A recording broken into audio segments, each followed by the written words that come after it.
Welcome to the Sister Speak Show, where contemporary meets vision, sound, and action, a talk show for great minds that create, inspire, and evolve. You are listening live to the Culture Climate. We are recording live from Dallas, Texas. I am your host, Ayana. I thank you all for that pause. Like I said, I had something that I needed to upload, and it wasn't there, and it is so crucial for tonight's episode. Thank you all for tuning back in with me. So this is what we're going to do. I've got something for you, and then we're going to go ahead and play this clip. Have you seen that movie? Tonight's episode of The Culture Climate has been rated R for mature audiences only, as we have a jaw-dropping, very deep, very mature conversation about the movie Adulterers, which you can also watch on Netflix. Remember, bring your scuba gear when listening to The Culture Climate. So in order to get you ready for tonight's conversation with my special guest, Nicolas Monroe, we just wanted you to kind of just understand a little bit about this movie, not giving it all away, because as I said, we're going to really get into it when the special guest calls in. So here we go. This movie is written, directed, and produced by H.M. Coakley. Also produced with H.M. Coakley, we have Sean Harris, McCott Brooks, and Mark E. Walker. Here's just a little brief synopsis. Sam returns home to find his wife, Ashley, cheating on him with Damien on their anniversary, holding them captive at gunpoint on a hot New Orleans day while he decides their fates. Oh, that's all I'm going to give you, brothers and sisters. You got to see it for yourself. And you know what? You have to listen to the discussion. Now, we're going to play a little clip for you. Back to the show. You found it? Don't stop. Get on in there. Hello? Yes, this is her husband. Oh, she done decided that she ain't coming back to work today. Oh, no, sir. We're kind of in the midst of a family crisis. Oh, no. Everything's going to be just fine. Just fine. Okay. Is it all coming back to you now, motherfucker? Yeah. It means you're fucking fool. She can stop now. Yeah, bitch.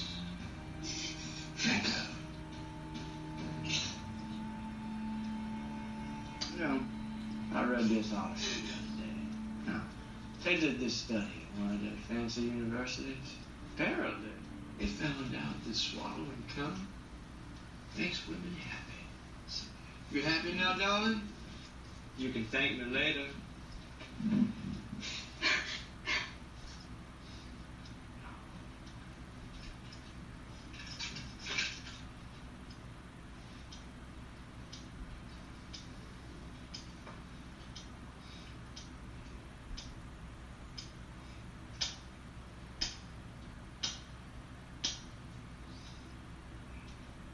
Few nights back. Can't sleep. So I'm watching this old show with De Niro. Can't remember the name. There's this part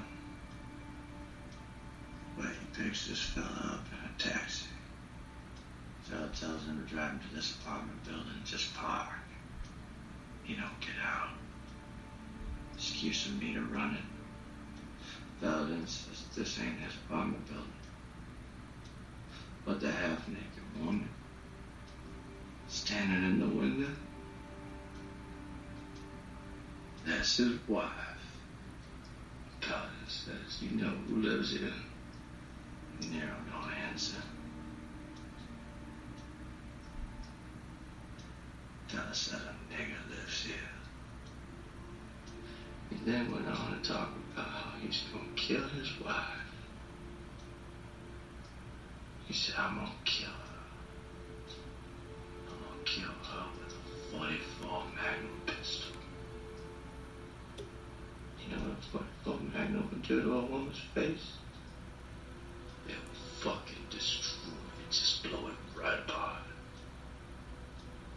Now you know what 44 Magnum with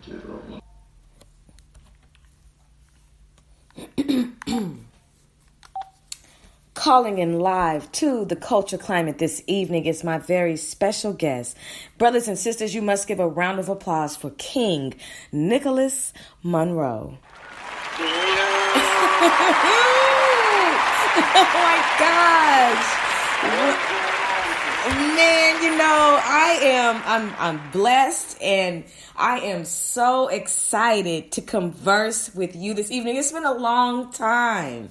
You know, earlier this month, I was like, yo, I need to get back on the Sister Speak show real quick. You know what I mean? Like, the first time was so impactful. I was like, when am I going to get back on again? And then, a law of attraction, you can contact me for this opportunity. So, I'm excited. I know it. And you know what? I was just like, there is no better human to have on the Culture Climate for such an epic conversation than you, because you just, like I said, it was so impactful the last time that we conversed, and it's just like, I know that you know how to scuba dive when it comes to conversation, so I'm just like, you know what, I'm going to ask Nicolas if he would like to go deep sea diving with me this Thursday. Look, I got my swim trunks on, I'm ready. All right. Well, let's do this. So, you know, first of all, I just want to say, you know, thank you for saying yes, you know, to coming back on, because I know you're very busy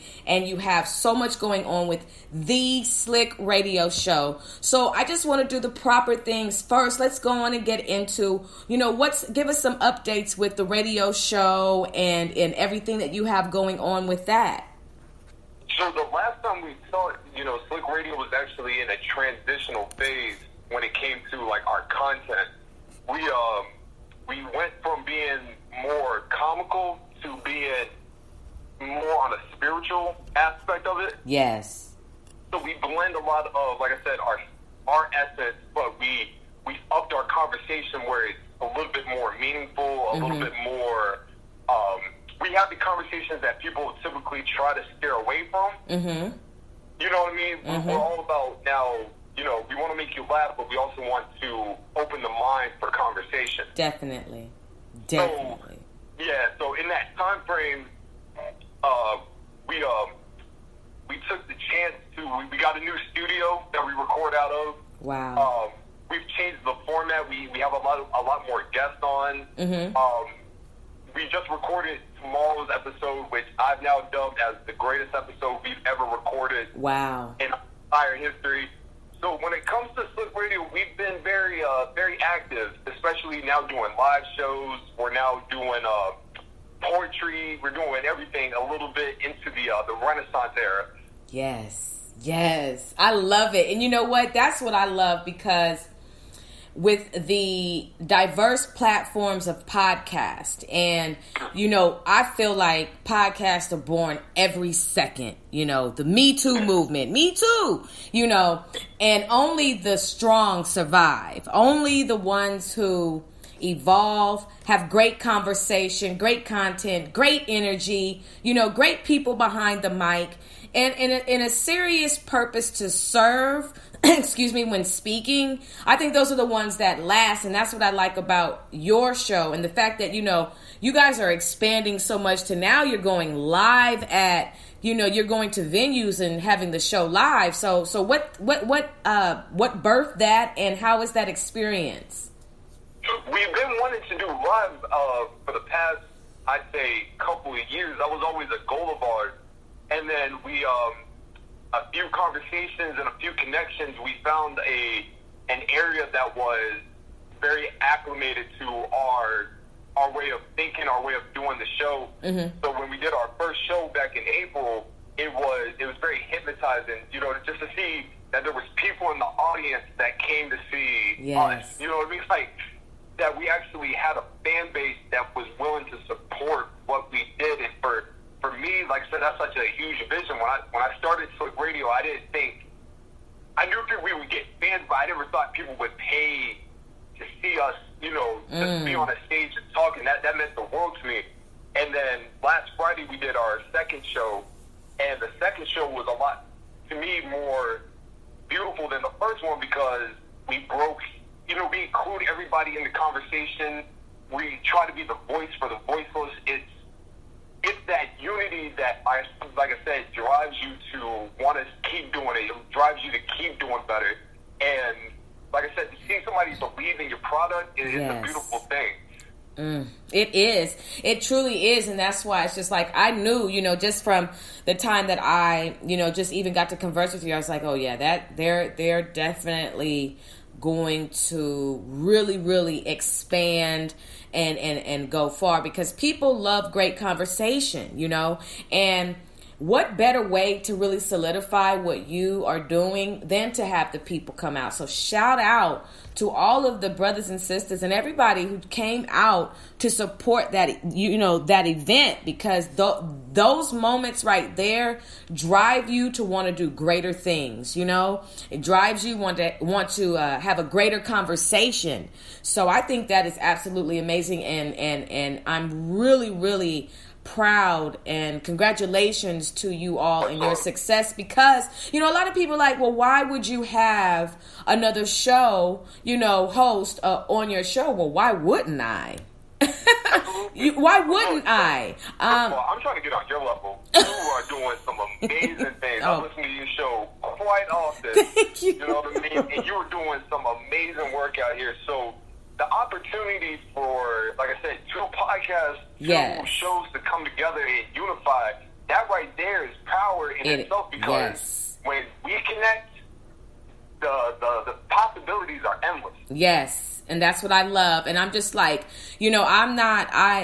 I refuse to have it to be where it's just me, because I'm not looking for fame, you know what I mean? Right. And because I'm not looking for fame, I feel like I can go farther. And so I know that God isn't a midget, so it's just like, I expect there to be other great speakers, other great podcasts, other great shows. I expect my brothers and sisters who come through the Sister Speak show, I expect you all to, really, really go far and really do big things. And every single one of the special guests that have come through this show so far have gone, you guys are just really, really doing some big things. So something magnificent is happening to all of us, Absolutely, absolutely. Look, I'll turn down everybody else's show, but I'll never turn this show down. Thank you. Oh, thank you. I appreciate you. That was so sweet. It's right in the heart, you know what I mean? Like, it's all love, dude. I appreciate that. I really do. And so I wanted to ask you, because, you having your own show, you definitely probably encounter some of the similarities that I do. What are some of your... let's see. What makes a great special guest? So to me, like I said, a lot of the guests that we've been having in is actually my first time meeting them face to face. So a lot of it's interaction I've done through social media. So I'll know off the first time we talk if it's going to be a good fit for the show or not. I think in order to be a good guest, that there has to be some type of chemistry between you and that guest. Mm-hmm. A lot of times you'll get people that are, I don't know if you've experienced this, but a lot of people get nervous when they step first time on a microphone to do a show. And I don't get it personally, and I think that's just because I've done it for so long. Right. But if you create that comfortable atmosphere for somebody, it's just, don't even think of it like you're doing a show. Just act like you and me are just talking. I'm just here recording with equipment, and there's just somebody else in the room. Mm-hmm. And usually 5 minutes in, once you get the groove, people start to become a little bit more comfortable. They ease up, and then the conversation flows, and it's like the equivalent of being like in the ocean. You know what I mean? Like it's waves, and it's mellow, it's smooth. Mm-hmm. That to me what makes a great guest. Now, I've had some bad guests, but I think that's what makes a great guest. Well, I was definitely going to get into that. What do you think what makes a bad guest? I think people that are very apprehensive about it. Mm-hmm. I think a lot of people, like I said, a lot of people get their nerves worked up, and sometimes you do get people that do display a bit of arrogance, like they're beneath doing for an upstart show. They're very apprehensive, like I'm above this. Mm-hmm. No, you're not. You're not. You can leave. Mm-hmm. Mm-hmm. You know what I mean? Like, I've told people, like, you're not doing me a favor. You know, we just wanted to build, but don't act like you're better than me in that sense. Wow. I don't need you. You don't need me. Right. Right. No point of us even conversing at this point. So right. You're more than welcome to leave. I'm going to talk about you on my show, but that's about it. That's where I stopped. But other than that, it's all about the energy. It is. And you know, the power of the microphone is so serious. And I think a lot of times, I think it has so much power that, you know, probably people who used to bully us or are people who you would even consider to be your enemies probably listen in to make sure you're not saying anything about them. You know what I mean? Because the microphone is so powerful. And for me, this is the guests that probably vex me the most are the ones who don't call in. You know, I've gone through the flyer, I have done a voiceover commercial, I've posted, I've let Instagram know you're coming on, okay? And you don't show up. But because I'm a professional, I always have something planned, and the show doesn't stop. And I think sometimes people feel like you said, with that arrogance and thinking that they are above, you know, this podcast or any other podcast. And it's just like, look, not everybody gets to go on the Breakfast Club. So you might as well just come on over here and get some of this IHOB, this International House of Burgers. Okay. And quit playing with your life. You know, it's because, like I said, a lot of people, they just want to be seen. And I don't need to be seen in order to be heard. And that's how powerful my voice is. And you never know how, you know, because suddenly always exists in this world, how suddenly the Slick Radio Show is now being featured on HBO. You never know how this is on Sirius Radio along with the Sister Speak Show. You understand what I'm saying to you? No, absolutely. And like I said, I tell people all the time, I'm very humble when it comes to who comes on the show, because most of the people I reach out, I know they're creative, but I'm not even looking for people that are, I guess the word would be, you know, that look for fame. I want to interview the everyday people that, you know, contribute in life in such a meaningful manner, and dealing with people that have an ego. Yes. Like I said, I'm very particular on time. If I tell you that we start recording at 11 o'clock, I'm expecting you to be there at 11 o'clock. That's just the professional in me. Mm-hmm. Mm-hmm. But like I said, you know, you got people that will play with you in that sense, where they'll be like, it's nothing, I'll show up at 11:05. And I've sent people away. Yo, no, we're good. We don't need this. and I'm being dead serious. See, we're lucky. For my show, we record a day before before we drop it. So I always have, like I said, something backed up just in case. Yeah. Something like that alters. Yeah, you have to. You have to, because number one, I feel like a lot of the times these situations are orchestrated in order to show the powers that be that are watching your show, watching my show, and watching other shows, to see how we handle pressure, how we handle live situations. You know, what do we do if a guest doesn't call in, or how do we extract a conversation from somebody who may be nervous, shy, or apprehensive? You know, how do we do what we do? You know what I mean? Because it's all training for something really grand that's coming, you know? So it's like we experience these type of, you know, egos, attitudes. And, you know, I can honestly say I have had probably 97% great special guests. No complaints. I'm blessed. I have met dynamic humans, and you know, you may have, you know, just a couple, you know, that 3% that's, you know, a little challenging, but it is what it is, you know. But that's pretty much, you know, what I wanted to know about the special guest. And so how, for the listening audience, how long does it take for you and your co-host to put together a show? Because a lot of people are interested in having a podcast, but for me, I just feel like, you know, if you don't have a license to podcast, you shouldn't podcast. It's just like and if I'm expanding my expertise to people that want to do podcasting, I'll never deter somebody away from their dream, but I think people have this conception about podcasting that everybody can do it. Right. And it is definitely not the case, because there is work in podcasting. There is work when it comes to even something with your voice, training your voice to be, where you can speak properly and you can be clear what you're saying. Mm-hmm. When it comes to the social media marketing of podcasts, that is a difficult thing to do, because you got to break barriers and you have to break an uncomfortableness with, especially if you don't like social media. Like, I hate social media with a passion. Yes. To be in a field where I have to be visible the majority of the time it can be a taxing thing. It can be. And I would say for people that want to do podcasts, it's a matter of you knowing what your niche is and knowing what content you want to reach out to people. And a lot of people feel like they can just talk and that will get them signed to Breakfast Club or something like that.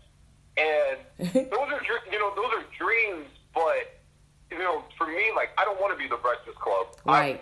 I want to be Slick Radio. Right. You know what I mean? Like, I know for you, you don't want to be the Breakfast Club. You want to be Ayana and the Sister Speak Show. Yes. You know what I mean? Your brand is the most important thing in the world, and that's the way it should be. Yes, exactly. Well said. And like you said, I think a lot of times some people are recording their phone conversations. And it's like, look, I don't need to hear everybody's phone conversation. And that's just the fact of the matter. Just like they have mumble rap, I'm going to start saying we got some mumble podcasts. Mumble podcasts. Absolutely. And I don't know if you've ever noticed, but a lot of those podcasts, they last about 3-4 episodes. They, like I said, true people of the art of podcasting, they're in it for the long haul. Like I said, there was a period of time where we didn't have equipment. We recorded on our phones. And we would edit the phones on Adobe Premiere, get the quality up, and you would never know it just based off of that. A lot of people get scared. Like, when people talk about doing a podcast, a lot of the things I always hear, I don't have the equipment, I don't have the room. If you really want something, you'll find a way to do it. You better say it. You better say it. And so when I hear young kids that be like, I want to do a podcast, but I don't really have the room or the time, then you don't really want to do a podcast. That's what I'm saying. And like, I go hard. Like, I'm over 100 episodes. This is not a game, and it's something that I've always wanted to do. This is something I talked about in high school. I wanted to have my own talk show. Talked about it. I've had the training, but you don't know at the time why you're good at what you're good at. But this is just something that you've discovered that you're really great at. And then you start having certain, the journey of, you're getting development and you're training.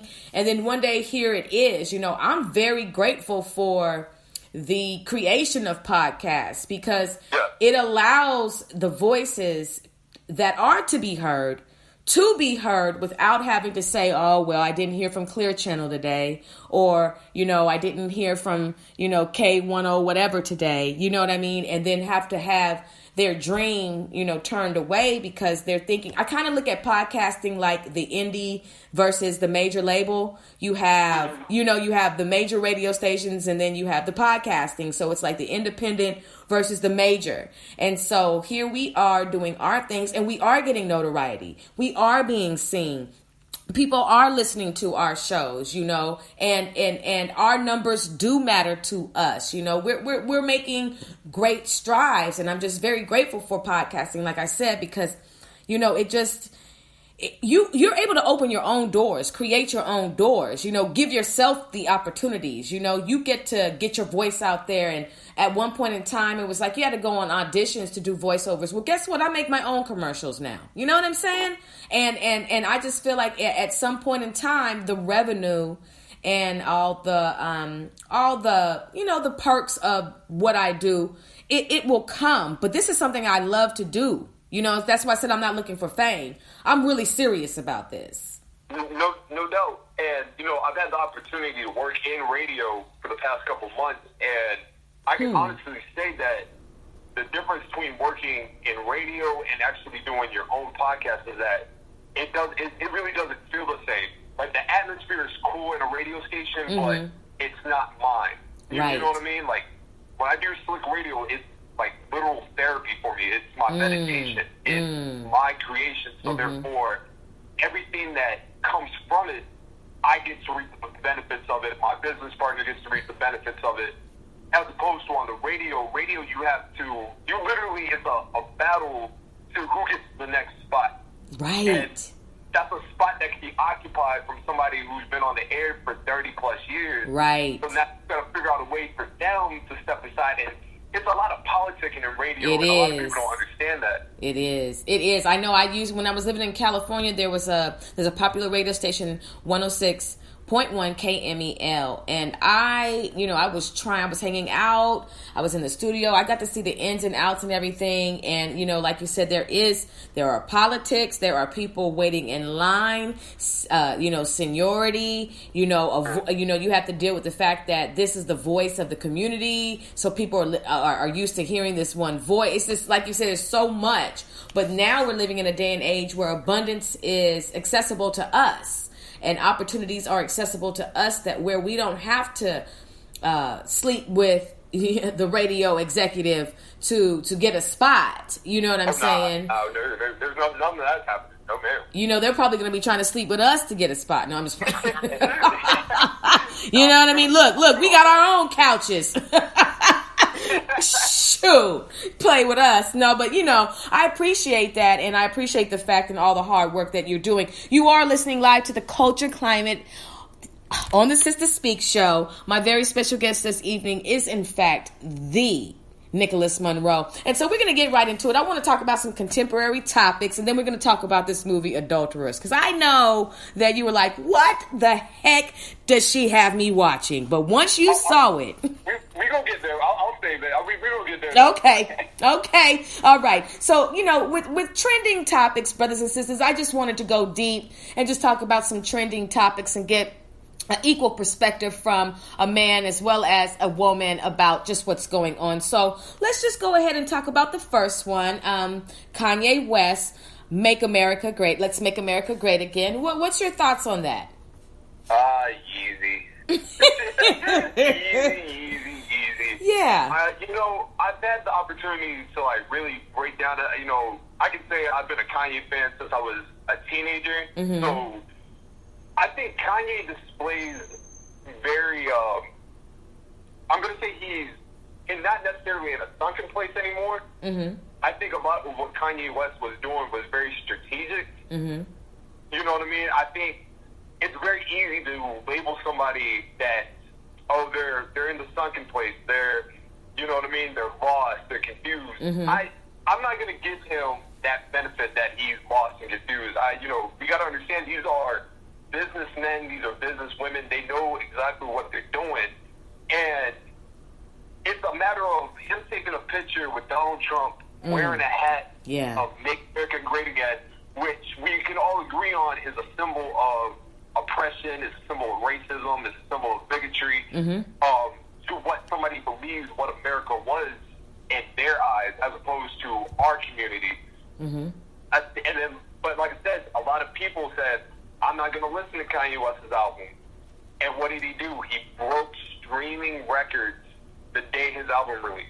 Mm-hmm. Mm-hmm. And so, like I said, I'm not going to give him the benefit of saying that he's 100% lost. See, I do think there's an element of sadness in him. You can kind of see it in his eyes of the depression and sadness, and not being able to be free like he claims he is. But I'm also not going to give him the credit that he doesn't know what he's doing. I do truly believe he knows exactly what he was doing when all this stuff took place. Mm-hmm. Mm-hmm.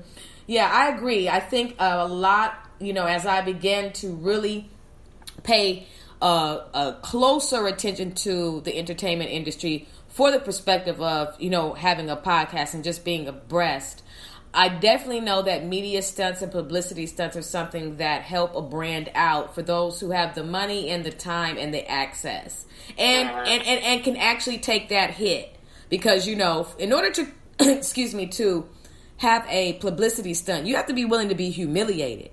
You have to be willing to understand that there are going to be millions of comments that are really disrespectful and honest, and you have to take a hit, you know. But I think a lot of the times, like with Kanye West, number one, he's intelligent and well-spoken.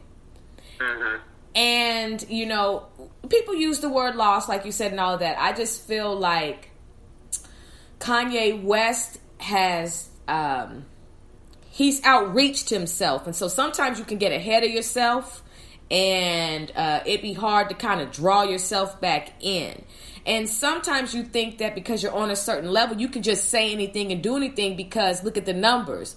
But but fans and people are extremely fickle. We'll give you a sponsorship today, and if you say something that we don't like, we'll take it from you tomorrow. Absolutely. So we live in this society. We live in a society where it's like, you know, do you really have this true? I mean, of course you do have people that really, really rock with him, but then you have this other people. It's like, okay, we're here with you today, but you do something that's all bad, we're out of here tomorrow.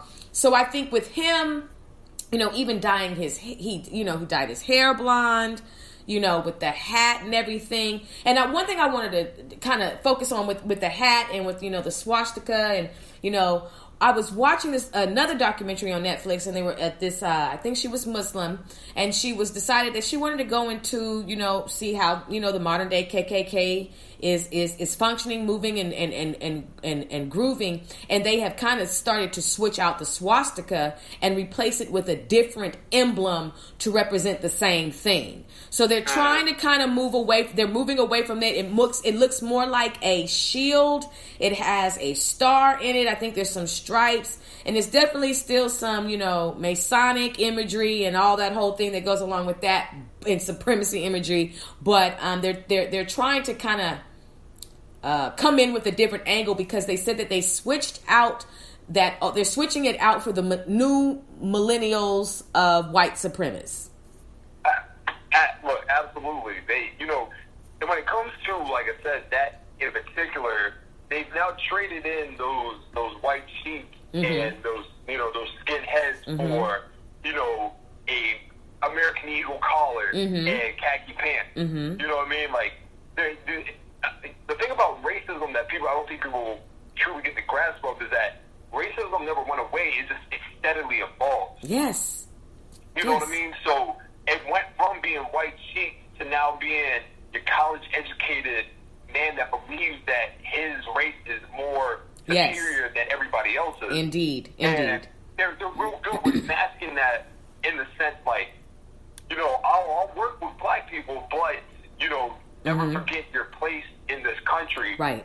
To them, what makes America great was, like I said, a time where the white man was, quote unquote, the superior race in this country. To them, that is America. To everybody else that, you know, is open to all this, America was founded on bigotry. It was founded on racism. It was founded on murder, rape. Yes. It is a very destructive environment that has trickled on into centuries. And then when you break into the entertainment aspect of it, the entertainment aspect has done a real good with stripping away, like I said, a lot of the they've made in a way a mockery of black culture in itself, because you have somebody that's a Kanye West who, for better or worse, is openly tap dancing like a minstrel show character in order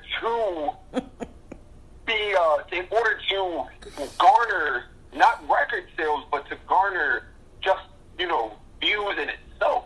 Because think about it, the picture of him with that hat on, look how many people looked at that picture, talked about that picture, made a meme off of that picture, but it did something. It made people talk, and it made people go to that.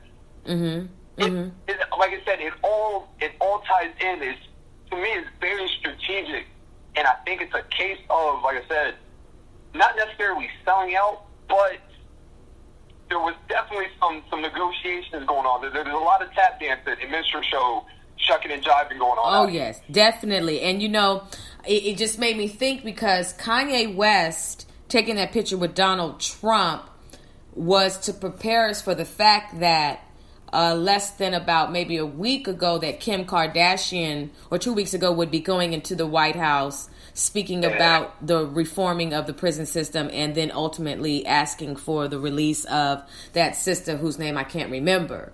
So a lot of times they're ice breaking. It's icebreakers. It's kind of preparing the way, because you're gonna say, WTF, why is Kim Kardashian going to the White House? Okay, there's no brothers there, So what is she doing there? It's just like, why? What is the ultimate goal for having her there? So then let's kind of like ease it up. And now we're going to make something look very odd. We're going to put Donald Trump and her husband together. Okay? And that's an image like, okay, you're not going to get to the White House before I do. Yo, you're not lying on that. You're not lying. But first of all, I was deeply confused about Kim Kardashian going to talk about prison reform. You know what I mean? Like, I don't even know. I mean, at that point, you can't even make a joke about that, like, such and such doing. Like, that makes no sense whatsoever. But it was an interesting photo. You know what I mean? Like, it's good to look for your social media. You spoke to the quote-unquote president of the United States. And you know what? Actually, if you think about it, it makes sense when you have somebody who's famous for absolutely nothing, and then you have a president that doesn't know what he's doing, and you're talking about something that the both of you don't know anything about. Definitely. It kind of makes sense a little bit. Right. They have to flock together, and the thing about it was Chloe was there before Kim was there, talking about the animal testing and makeup products and how to decrease the amount of animal testing going on with the makeup products and everything. So, it's a family affair, but the thing about it is with Kanye West, it all stems back to one thing that I know, because my father fell asleep. Either when your parent passes away, it's either going to be, you're going to be able to keep going on, or there's going to be a breakdown. Now, you're going to have a breakdown because this is a different event, a different feeling, and it's a silence like no other. But if you're not stable enough, you can lose it. You can completely develop some mental health issues. And that's why it's very crucial that I am all for, mothers and sons having a great relationship, but I don't do mama's boys. For these reasons exactly. If the closest that he had with his mother, sometimes your identity can get caught up in that relationship. And then it's hard for you to bring forth who you are because you've been so caught up in that.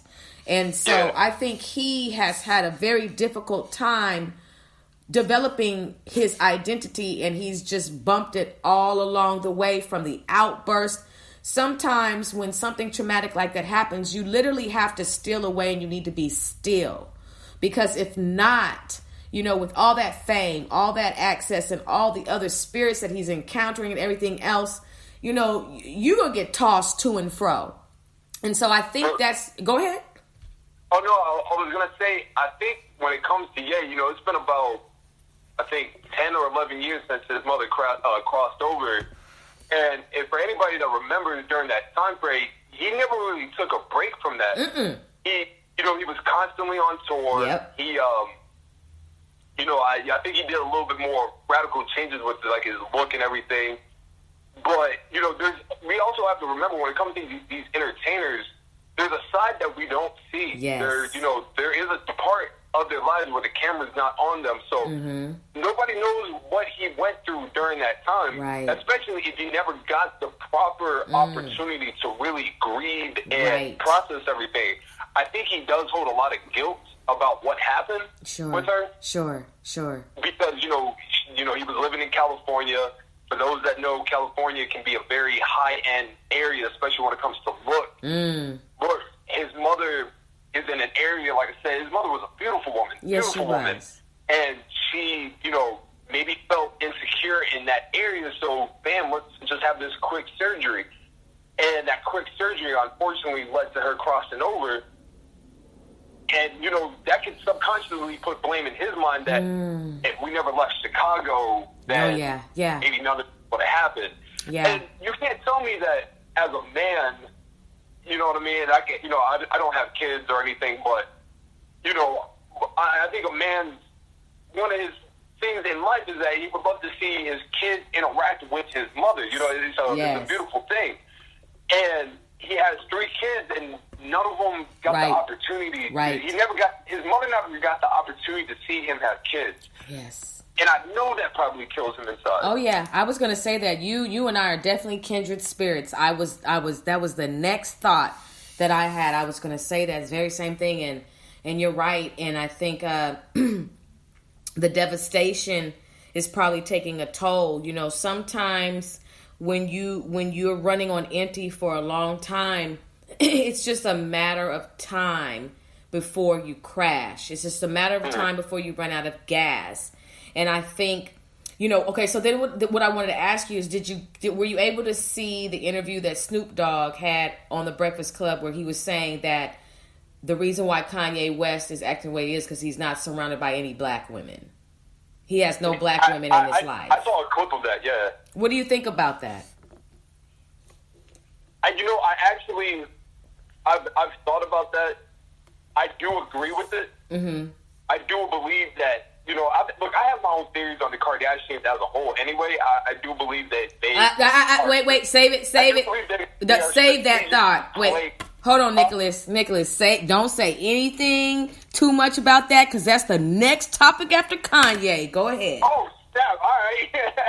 All right, cool. I'll save that then. But in form of that, I think, you know, like I said, there was a period of time where Kanye, like I said, he spoke about black women. He expressed his love for black women. You can even see it in pictures. You know, his first fiance that people knew about, I can't remember her name, but, you know, he looked happy. You know what I mean? Like, you know when you can look in somebody's eyes and you can just tell that they have joy in their heart? When he, you know, not saying him being around his current wife is making him unhappy, but that fire's not there. You know what I mean? That spirit's not there. He's surrounded by, like I said, a lot of yes men and a lot of people that don't have his best interests at heart. And I know as a black man, like I said, a black woman will guide you in ways that, you know, you can't even imagine. You know what I mean? In a way that you need to hear it. Yes. He doesn't have that. He doesn't have that sister that can be like, hey, yo, you messing up right now. You're moving sugar right now, dog. What are you doing? You know what I mean? You're moving, you tap dancing when you don't have to tap dance. You're a little genius. He doesn't have that. Yes, you're right about that. No, I agree. You know, when I listened to Snoop, I was like, you know, okay, yeah. And then it just made me go back to our next topic, the Kardashian curse. Let's talk about it, you know, and of course I'm going to let you lead the conversation. What is your take on the Kardashian curse? Well, the Kardashians are strategically placed by the media to destroy and pretty much, I'm just going to say, destroy black men out here. I've believed that since day one. Yes. Like I said, you get like Ray J was like the rare exception of somebody who's like, you know what, I'm going to get out of this. I'm out. But the track record is all there. They have done a wonderful job with pretty much destroying black men for a near decade. Mm-hmm. You know what I mean? Like, you know, I was a big football fan before, you know, I stopped watching. And Kim Kardashian dated Reggie Bush. When Reggie Bush went into the league, Reggie Bush was pegged to be one of the greatest running backs of all time. Very true. Reggie Bush, when he was in her, did nothing in the NFL. Right. You know what I mean? Tristan Thompson, you know what I mean? He's dealing with it. Ye being the one that's more open. I wholeheartedly believe that they were selected to be, you know what? Y'all are going to destroy these black men out here, and we're going to pay you a lot of money for it. Yes. Yes. Yes. And you know what? And it's crazy because I will tell this to a Kardashian to their face if I need to. At this point in my life, you know, I can't hold nothing back. So them, they are pariahs of our culture. They are very hypnotic, and they remind me of like a Disney villain in a sense. You know what I mean? They poison everybody with this. You look at them and you wonder, what is it that they do? What is it that makes them famous? And I will forever say, what makes them famous is that they know how to destroy a human life, particularly a black man's life. I agree. I believe that they have a spell book inside of their vaginas. I do believe it's a curse, and the issue that I have with the Kardashians is the fact that, you know, there's enough men where you come from, and I'm sure some good-looking men where they come from, where they could interact with the men where they come from. And, you know, I understand the attraction to the kings, okay? I get it. But they're ours. They belong to us. And so no matter how corned your cornrows are, no matter how pouty your lips are, no matter how injected your butt is, you know, no matter how many penile soul ties you have that are from brothers, you'll never be one of us. You'll never be able to sit down and soothe the trials and tribulations, you know, be able to say a prayer over the trials and tribulations. There's a connection, a kindred connection that comes with us that is electrifying. Yeah. And I feel like when you get with a woman and she does not upgrade you, but is constantly doing good for herself, and you're slowly declining before the media's eyes, that number one, your lack of discernment is lacking, and number two, where's your support group? You know, you gotta have people say, "Hey, dog, she's a hoe." You know, you talking about literally being able to say, "Look, this sister not the sister, but this right here is not a good look for you. Look at what happened to my man's Lamar." You know, and the ultimate thing is with their mother being the head witch. Okay, you know, the head witch. No, I don't mean to cut you off. That woman is pure evil. Evil. See, you gotta, first of all, we have to call it out. She, and this isn't gossip. I just have to say this, and this is just, you know, we gotta state facts. This is just facts. You know, when Kris Jenner was in LA, they were, you know, coked up, orgies, parties, a lot of stuff going on, hanging around with OJ, Nicole, you know, she was hanging around them. And, you know, she had a baby by OJ, and her name is Khloe Kardashian, okay? Oh, fuck that, yes. It's Khloe Kardashian. You know, Khloe, you can alter, you can shift, you can nip, and you can tuck. But that is your father, and that's a fact. And, you know, when she was on the Kardashians, she was like, I want to have a DNA test because I don't look like the rest of my sisters. And I want to know why. Now, see, the thing about paternity fraud is this. That paternity fraud is probably one of the stupidest crimes a woman could commit, because at some point, I don't know if a woman doesn't realize that that child will grow up and take on the looks of whoever their father is. Period, point blank. So for her to sit there and see herself and be like, something is off. And then so she took the test, and because she wanted to know if she was a Kardashian. Okay. So it was a maternity test, not a paternity test, a maternity. And of course it came back that she was a Kardashian. Now, how dumb is that? Of course that's your mama, but we're talking about your daddy. Okay. And your daddy is O.J. Simpson. So what happened? Now look what happened to OJ. I've actually, I don't know if this is controversial to say, but I've always been under the belief that Kris Jenner was actually the one who orchestrated that whole murder. I would believe that she did, and I also believe that was also a little, it's to me like a drug hit. Something, yeah. But I would definitely not rule that out for the simple fact that, see, you look at somebody's pattern, and if we look at the pattern of how all the brothers are taking a decline now, we can sit there and say, well, what the hell happened to OJ? Look what the hell happened to her baby daddy. And then look what happened to her daughter's father. He had a heart attack and passed away. OJ ended up being he got off, but then he ended up catching those 9 years for stealing his own trophy. That's a whole nother topic. Yeah, but they were going to get OJ regardless. They were going to get him regardless. But, then we have the decline of OJ. And so then we have the decline of Lamar Odom. Okay. I mean, just the complete. And then you have, the thing with Tristan. But see, and then you have Reggie Bush, So this is the thing that is the ultimate, I say, it's crazy to look at.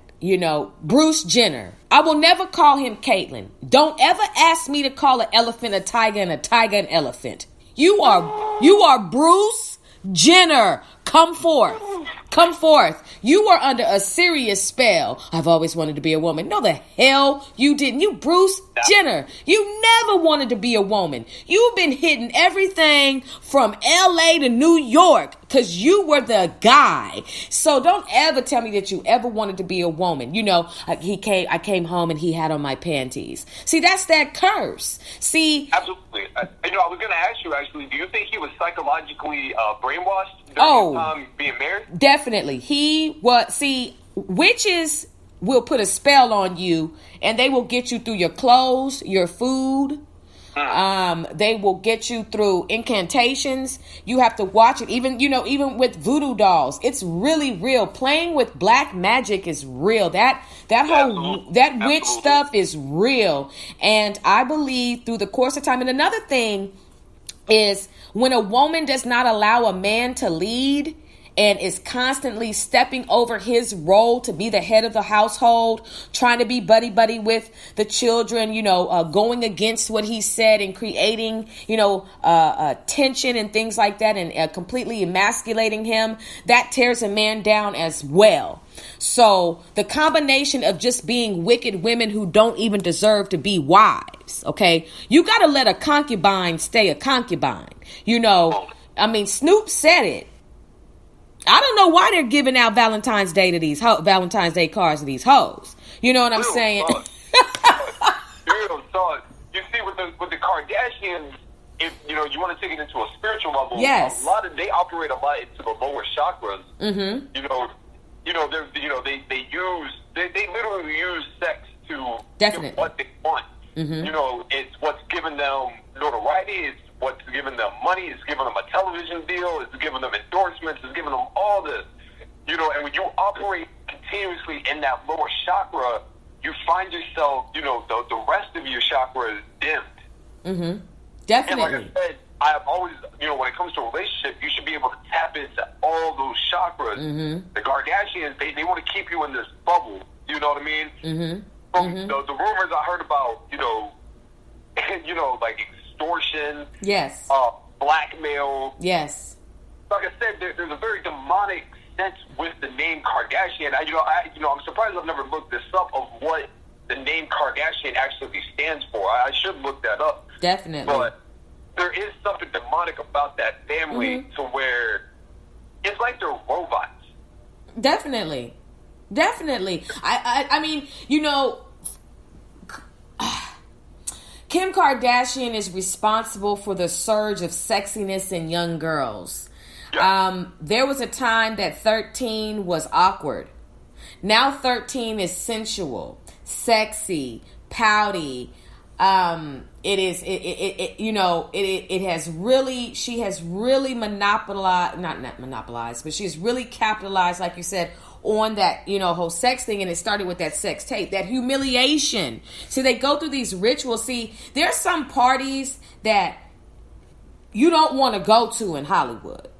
There are some houses and limo rides and dining tables that you don't want to participate in, because a lot of people want to rub shoulders with the big wigs. They want to sit next to Halle Berry. They want to sit next to Brad Pitt. They want to sit next to Denzel. Okay? But nobody is aware of how deep it goes. There are, why was Martin Lawrence butt naked in the middle of Hollywood saying, they're trying to kill me. They're trying to kill me. Why? Like, we have got to pay. Who, Martin? Who? You know what I'm saying? Like, if he's naked and he's running and saying they're trying to kill me, was he in the middle of something, a deal gone wrong? Was it a sex thing gone wrong? And see, with us living in the day and age with video cameras, you sitting here with an executive producer of a show, and you're trying to get in, you're trying to get that role, you're trying to seal the deal, so you decide to do something, something strange for some change, but they've got you videotaped, and now they've got you by the balls. And so if you don't want this to leak, put this black fingernail polish on and these pearls. If you don't want this to leak, I need you to go out there and put this spell on your song so you can lead your people to destruction. If you don't want this act that we have videotaped to leak. Extortion, blackmail, everything that you just said is exactly what goes on. See, people think you're just going out auditioning for a role. I just want to be an actress. I just want to be an actor. I just want to be a thespian. And they have these dreams and everything, and then you get there and it's just like unsung. Where are they now? Today we're sad to report that such and such has committed suicide. The documentaries of teen stars and child stars, and all these things where and we'll get into the Me Too movement. All these things where later on it's just like, okay, this we got to take a closer look into Mr. Rogers, because the people in his neighborhood were registered sex offenders. That's who was in his neighborhood. Absolutely. Like I said, they glorify, especially when you're a kid, like Hollywood seems like the most, amazing place in the world. But the older you get, you hear these stories of like Martin Lawrence, and you hear like Chappelle turning down, millions of dollars to find at South Africa. And you know what I mean? Like, Hollywood is, for its entire duration that Hollywood's been around, Hollywood has been a dangerous place, to the point to where, like I said, there's people that have been murdered that you would never even know about, because we're talking about big wig executives that are serving a different purpose than the rest of us.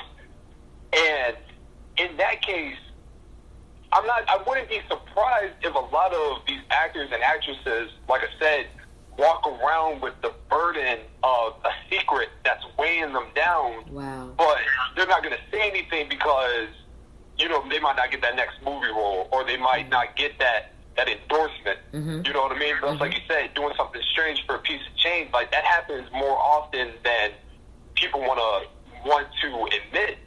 Yeah. And that psychologically will destroy somebody till the very end. You know what I mean? Like, stuff like that will carry on into, and I think that's the reason why you see a lot of celebrities that commit suicide, or they're on drug addictions, or a lot of child actors do act the way they do, because they've seen something, they've experienced something that would destroy the average mind, but they have to keep it a secret, because they don't want their millions to be destroyed away. That's so true. I wanted to be, well said, I wanted to be an actress. I took acting. I studied. I did all that.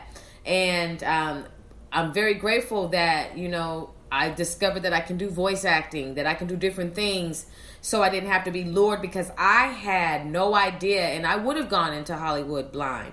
I would have definitely been tossed to and fro. I'm a strong woman, but I'm not heavyweight champion of the world. So, at some point, my naivety, me being unaware, just all kind of stuff would have taken into play, and I would have, who knows, I could have ended up doing porn. I could have ended up, selling my body. Anything could have happened. I could have been strung out on drugs, just because, spiritual warfare is real. And if I go into the ring and I have never trained for this particular type of fight, I'm going to get TKO'd. I have a niece right now that's in Hollywood right now. She is a fashion model. And, I just have to pray over her that she has this is a serious prayer right here. I pray that she uses wisdom, that if anybody tries to do anything to her physically, that she has superhuman strength to, resist them and fight them back. I'm serious. I said, Lord, please strengthen her legs so she can kick the ish out of somebody if she has to, just really help her out. Look out for, drinks and just, people staring at her too long, just really because, 18, can't tell her anything, you know what I mean, out there in California doing her thing, and it's just like, Lord, please protect her, because I don't want her to end up in porn, I don't want her to go to the wrong casting call, so easily, it's so easy to lure girls away with the promises of being a supermodel, being the next big thing and all of that, and they end up in porn. They end up getting shipped to Mexico and all these places, and it's just like, where are they now?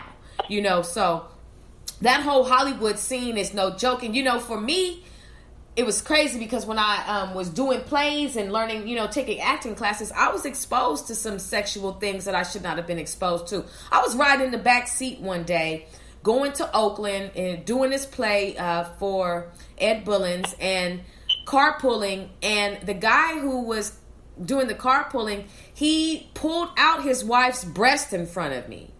Wow. I'm 12 years old. Okay? I'm 12.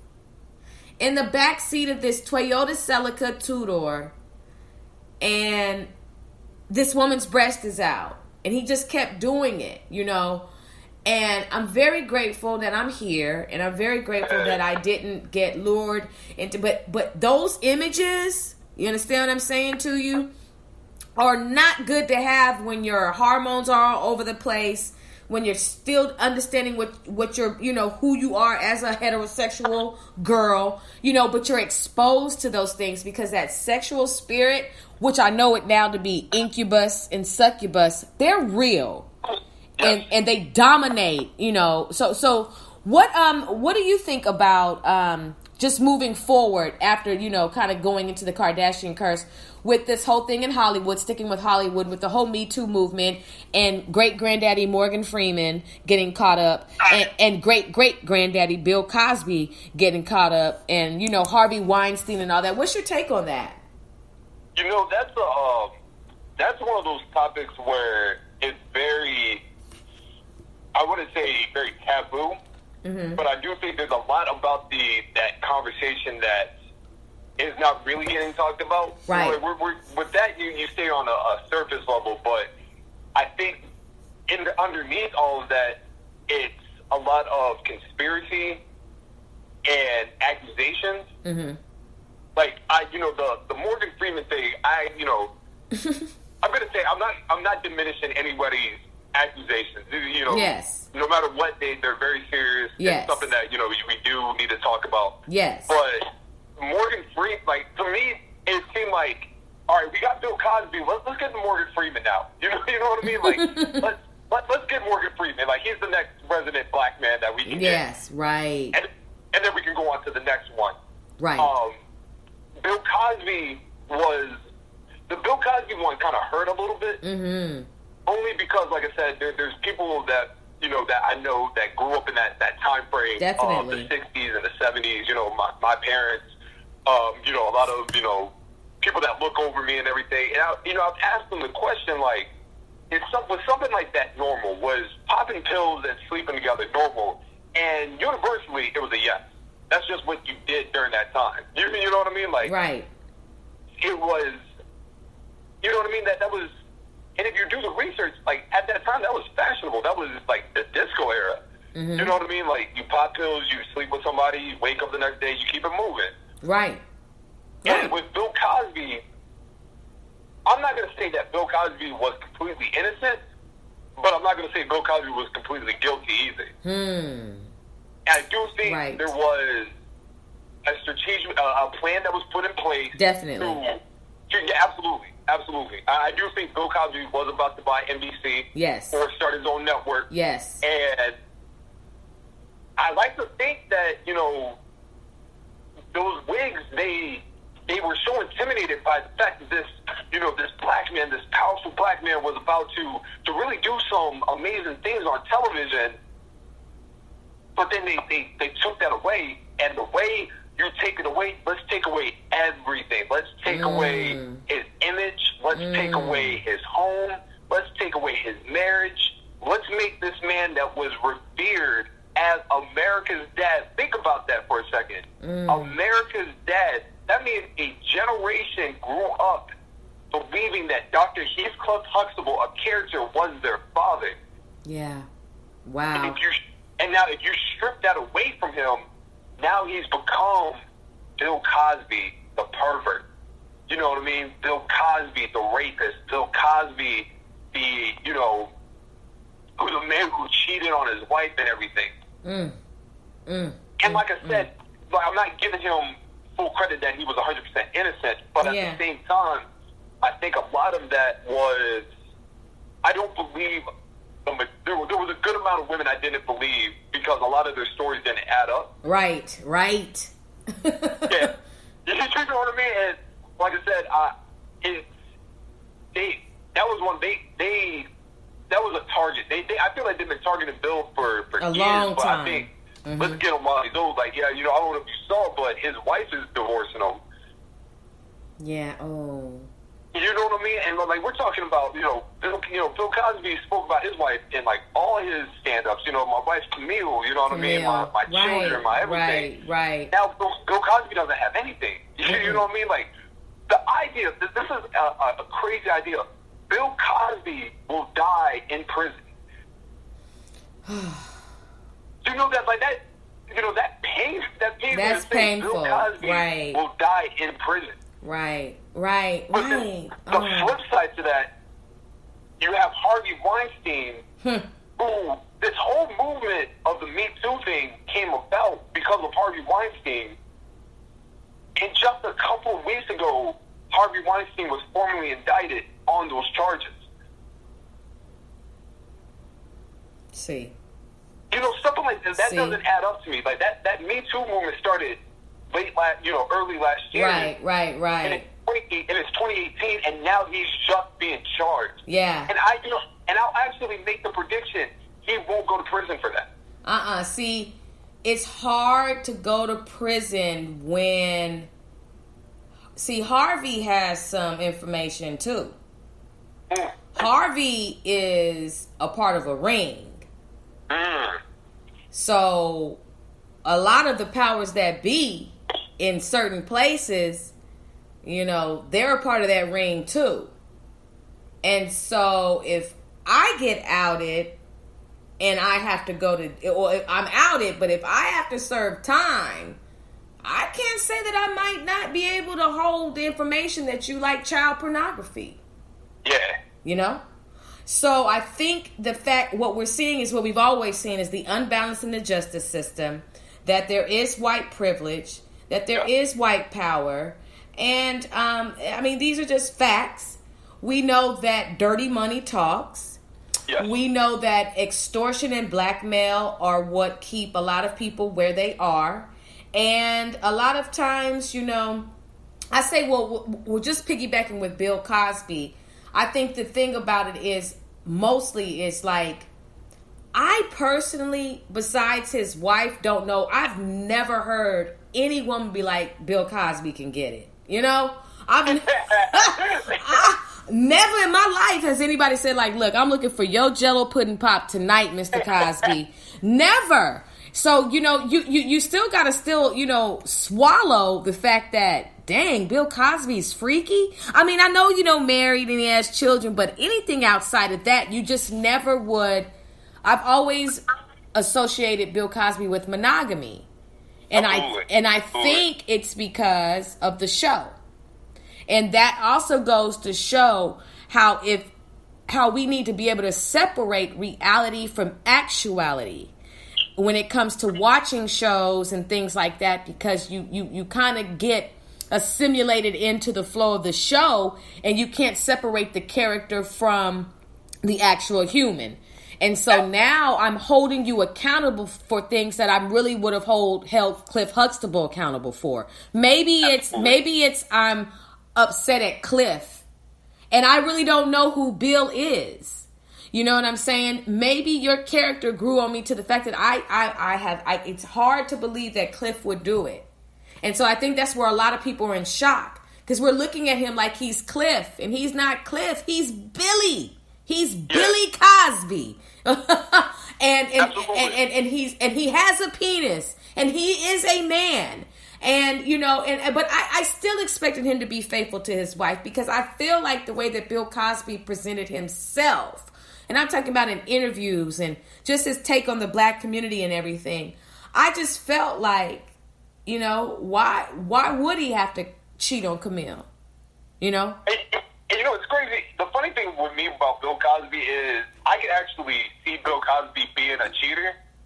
If I'm being 100% honest, I read an interview once. Okay. Where somebody like Bill, like on set, and it wasn't the Cosby Show, it was the show that he did afterwards.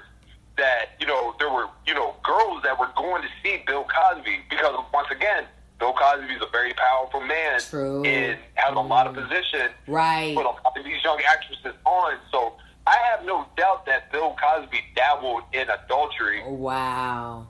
But I also, like I said, I also think Bill Cosby was great at creating an image that was... True. And you know what? And truthfully, this might have been his plan all along, to make him seem like he was the perfect father, the perfect husband and everything.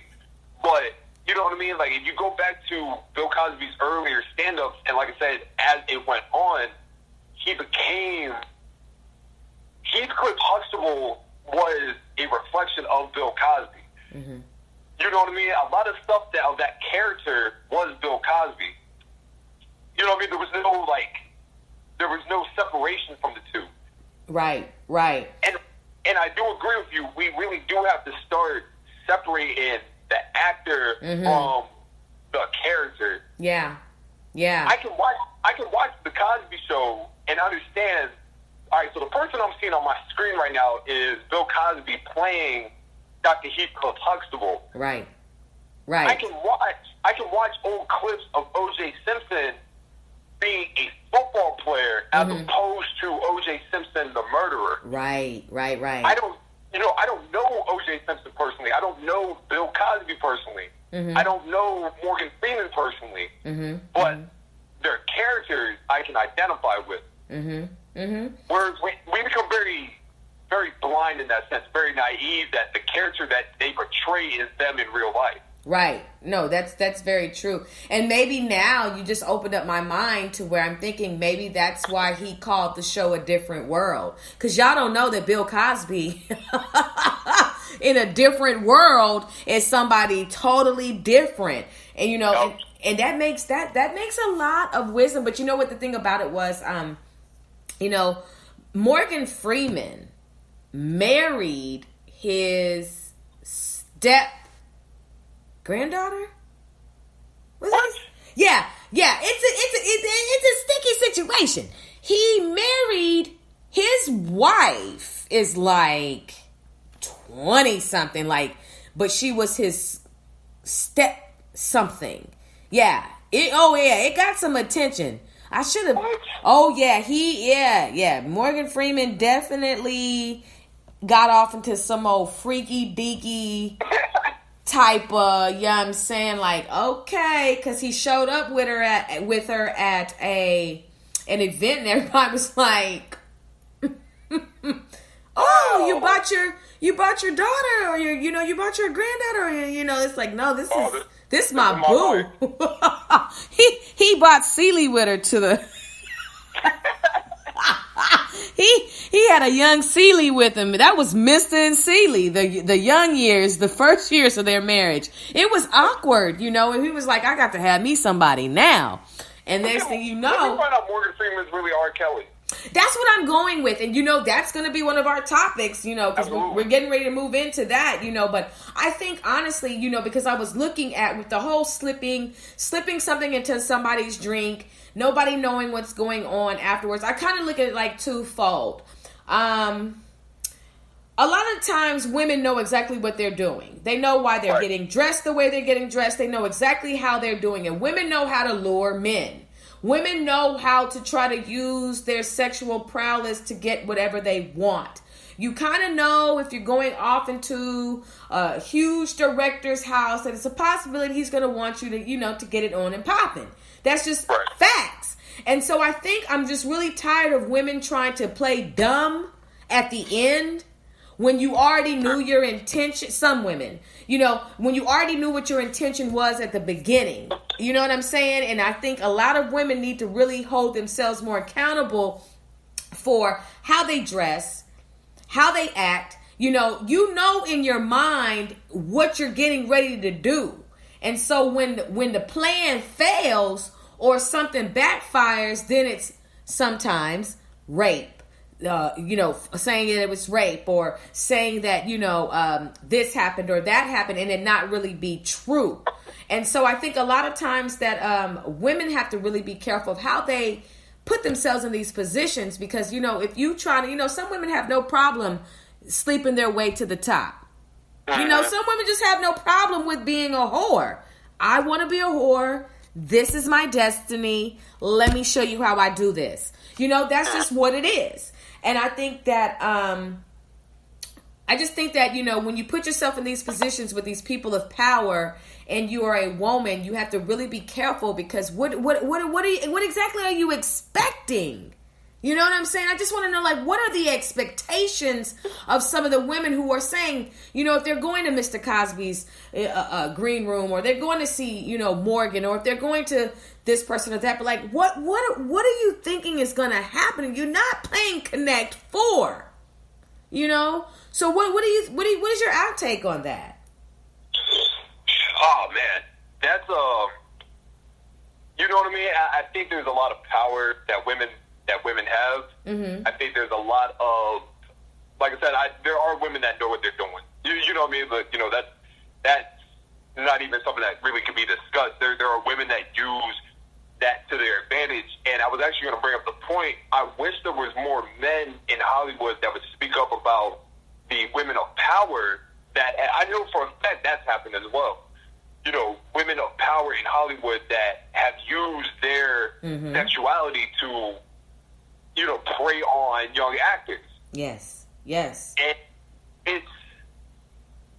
I think that's where there's two sides of the world that we live on. Mm-hmm. Because something like that, you're not going to hear about. It's something that people won't talk about. You know what I mean? Because unfortunately, when you hear something of a woman raping a man, everybody, oh, man, dog, she could have done that to me. Ain't gonna be no sucking, go to the police or whatever. Right. And that's toxic. That is a toxic way to think out here. You know what I mean? No matter what, no means no, regardless who says it. Yes.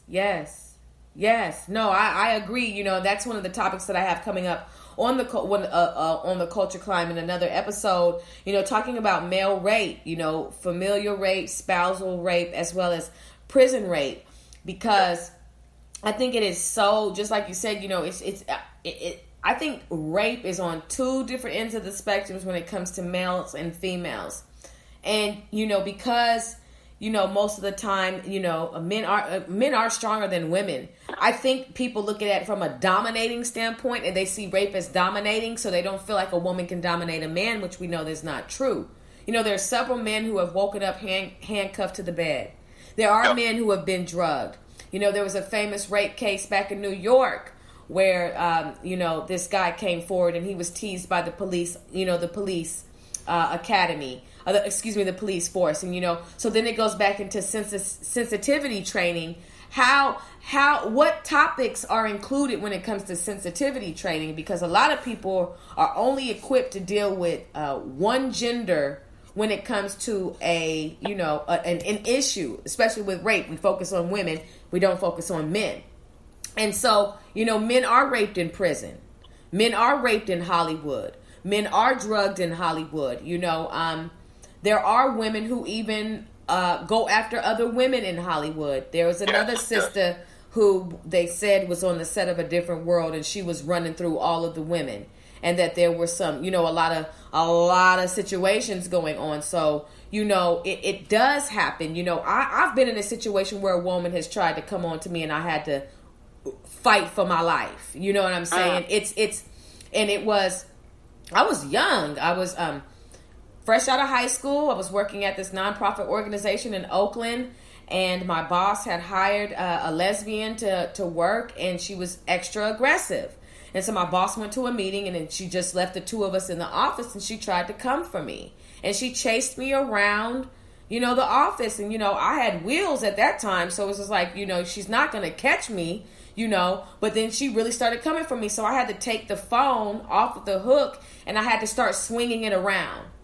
I was going to clock the shit out of her. Period, point blank. It was going to be either me or her, and the look in her eyes, the intention in her eyes. She was sweating. She was breathing hard. I eventually made it out of the office. I had to run down the stairs, okay? So this is being able to clear 18 stairs, okay, without falling, making sure nothing hindered me, and escape for my life, because she was going to try to pin me down and have her way with me, And, it starts off where we're sitting here looking at a file, so you're standing next to me, and then you try to get next to me. You feel me? And so a lot of people have been in those situations. A lot of us, honestly, could be a lot richer, but we have not filed sexual harassment charges because we've laughed it off, or we've entertained it a little bit, but then kind of replayed it in our mind on the way home and been like, I shouldn't have, or I should have said something. So, what's your take on that? First of all, I'm sorry that happened to you. Thank you. That's awful, man. It is. You know what I mean? I think, I do believe that if the Me Too movement was done by men, it wouldn't have gotten the traction that it had gotten. Because, like I said, there's something that gets mocked about when a man openly speaks about being abused by a woman, and that's going from rape to domestic violence to emotional abuse. You know what I mean? That's something that we don't speak about often, because, like I said, we're men. We're supposed to be these alpha males, and we're supposed to be, these strong individuals. But just like everybody else, like, we get attacked on more one occasion.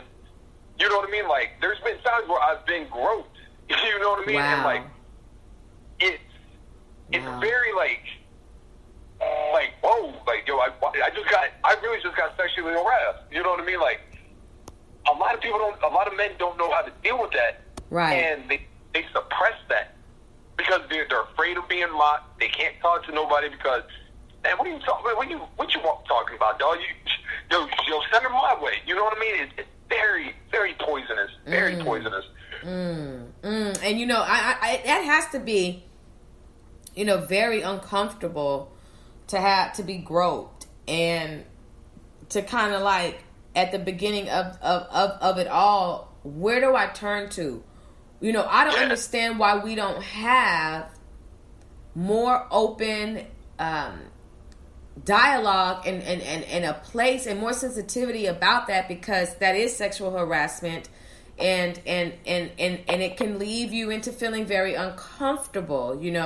I think that a lot of us daily especially those who work in corporate or just anywhere, we deal with sexual harassment. I told my husband the other day, I said, look, the next MFer, the next one, you know, if I'm ever put in a position where I am harassed genuinely, authentically, organically, and it is I will have to speak to the head of corporate, and we're going to have to settle out of court.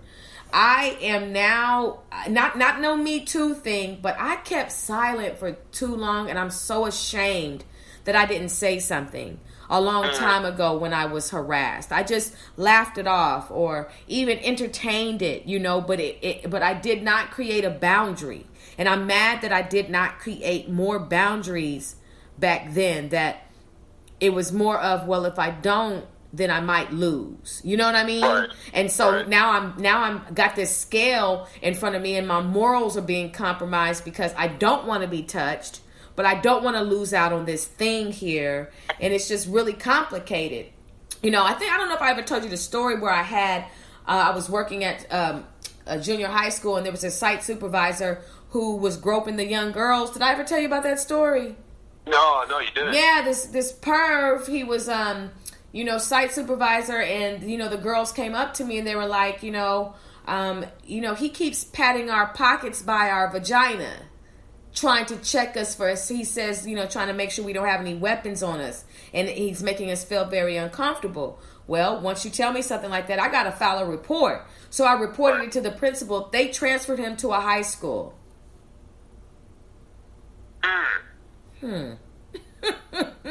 They transferred him to a high school. That's great going, guys. That's a way to solve the problem. That's a way to, nip that in the bud. We're going to send him right over there to the girls who are even more so developed and who like older men, and who may, be like, this is, like great going. You just passed him on and moved him up instead of just moving him out of the system.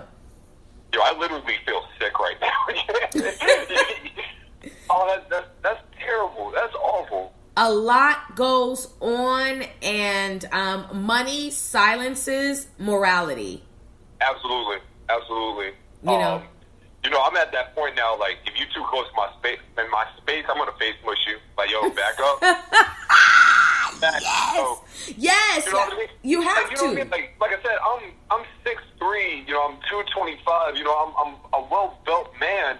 You know what I mean? So like, I've been like cornered by an older woman before. Like, wow. Practically like I'm gonna have my way with you type. Wow. You know what I mean? At 22, I was like, whoa, like you could have did this a better way, but you know what I mean? But you know what I mean? Like, looking back on it, it's like, yo, she really like was aggressive. And like I said, I guess back then when I was, in my early 20s, being 22, young, whatever, you're like, oh, yo, this is cool. This is, I got all the sauce right now. At 28, I'm like, yo, this lady almost attacked me. Like, right. This is crazy. Right, because as you develop, you're like, I think a lot of people really need to understand, like, you're supposed to respect your sexuality. You're supposed to respect the fact that, I am a gift. And so, you value experiences differently. And not everybody's a whore. Not everybody's a whoremonger.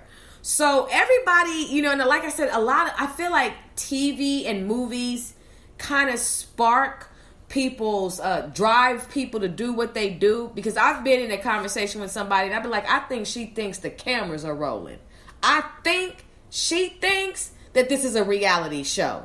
Because this can't really be happening. You know what I mean? I think people are having trouble just really distinguishing between reality and actuality. I'm going to always say that. It's just like, especially, because you write the poems that you write, right? You write erotic poems that really speak to the sensuality of coming together. It really embraces beautifully, brothers and sisters, because he writes beautiful, beautiful erotic poetry that really just embraces the sensuality and just the very significance of touch, sound, feeling, and just love. It's really beautiful. It's almost like the brown sugar dialogues. It's almost like look like that, look like she's gotta have it monologues. It's on that vibe.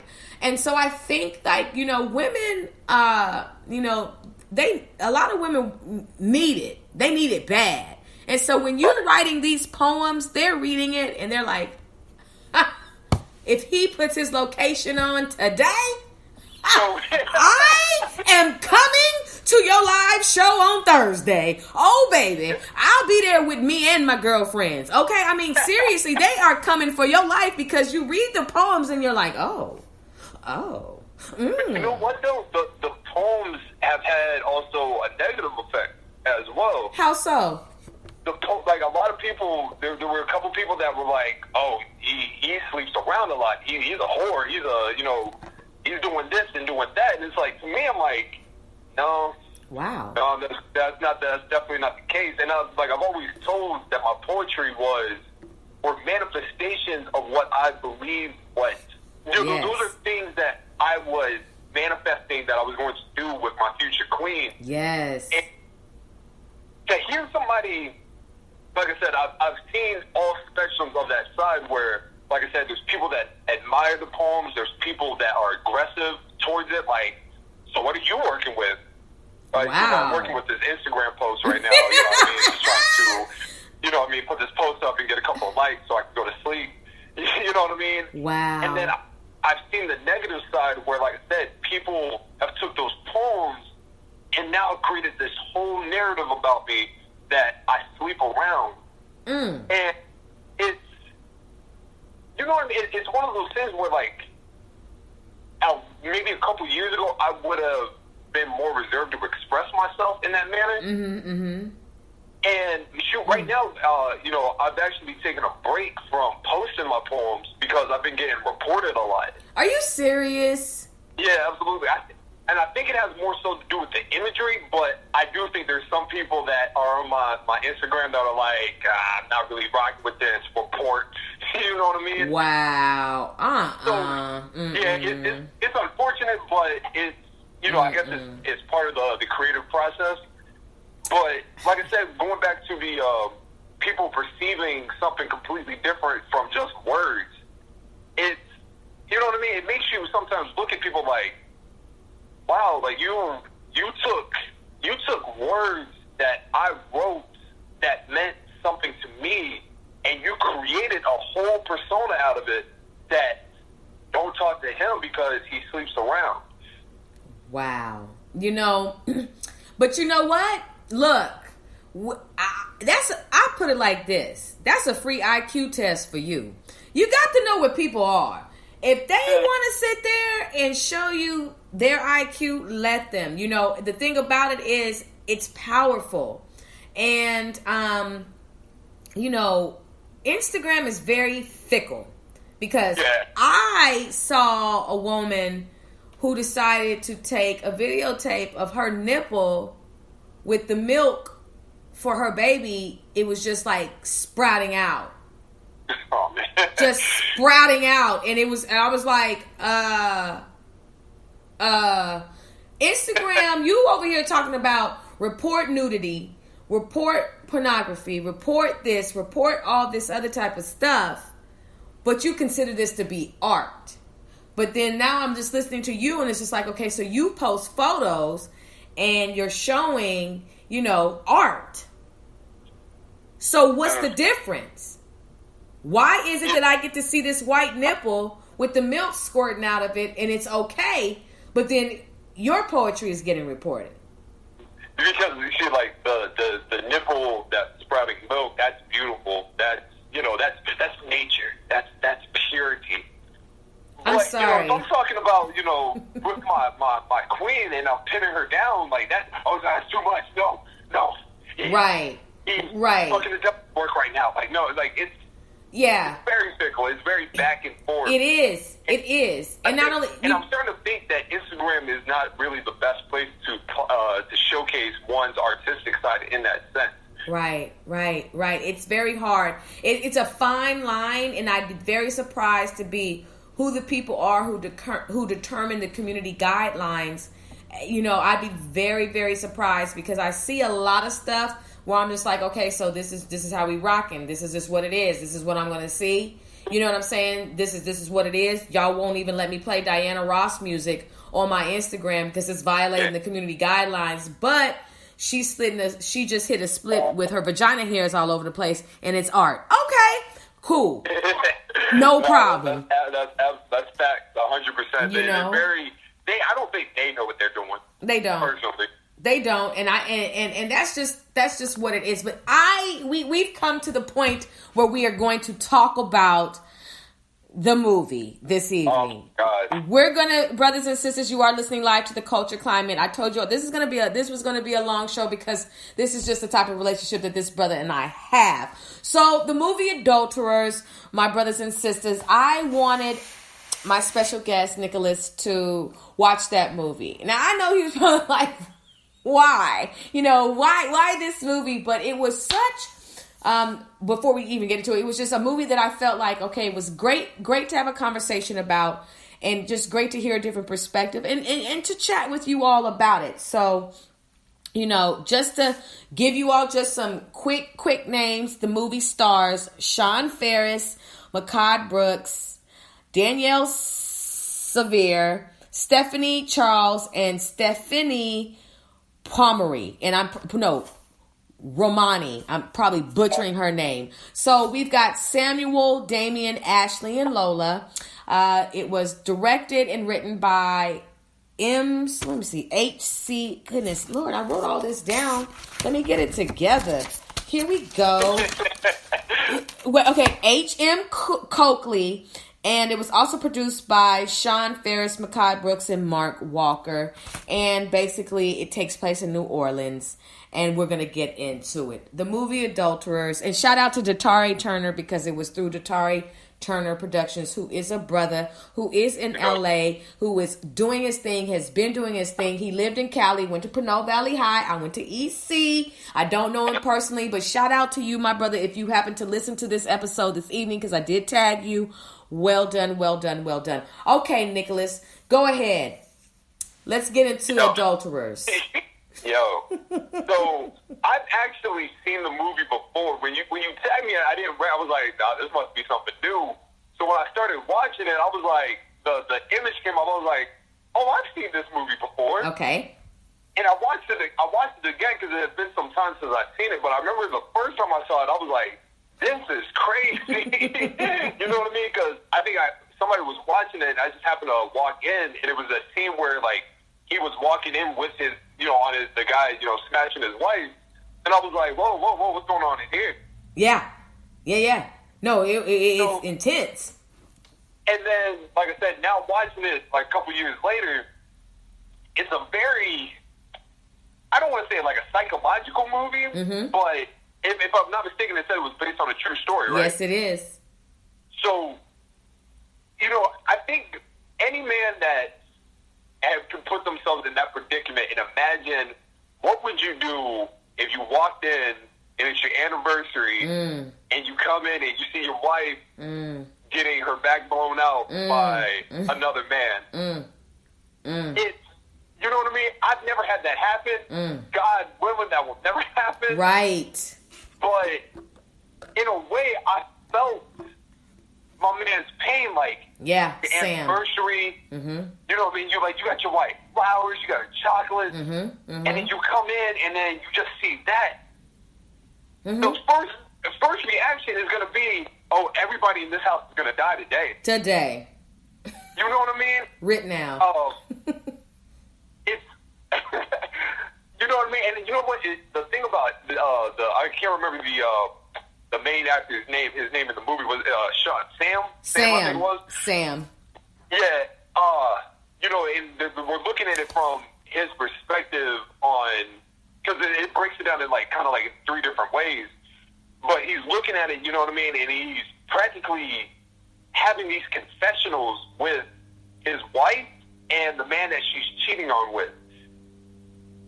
Yeah. And I'm sitting there and I'm like, dude, like, you're doing way too much talking. Like, you're practically in a hostage situation at this point. And I don't know if that's like something that would be common for most men. I don't think men have the calmness to even sit there and to look another man in his eyes and be like, yo, you had sex with my wife for these many weeks, and I can have a conversation with you. I have this gun, but I can talk to you.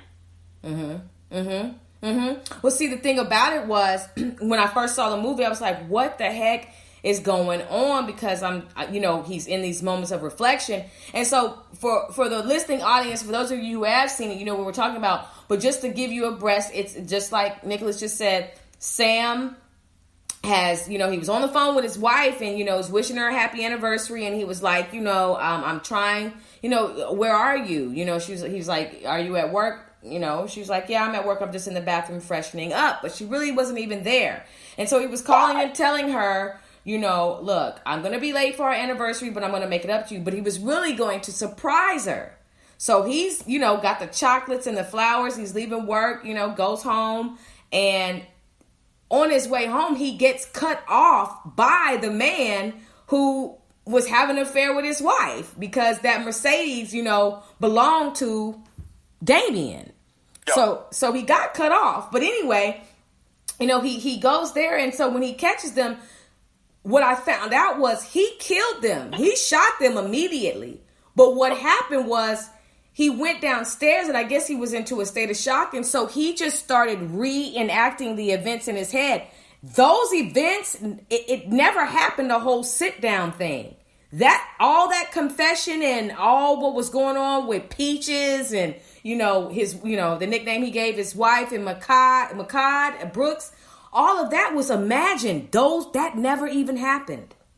It never even happened. He was bugging out. He literally killed them when he went in there and shot them. That's why, if you notice, like at the end of the movie, when he was sitting there and his wife was sitting there eating the chocolates, and it looked like, he didn't kill her. And then you see the legs of Damien sitting there by the table. No, he really killed them and buried them in the backyard. And that's why he was hallucinating, and he was seeing her, and then he wasn't.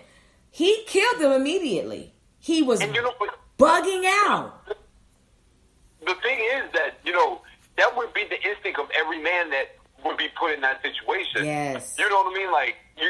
You're going to react in the most extreme possible.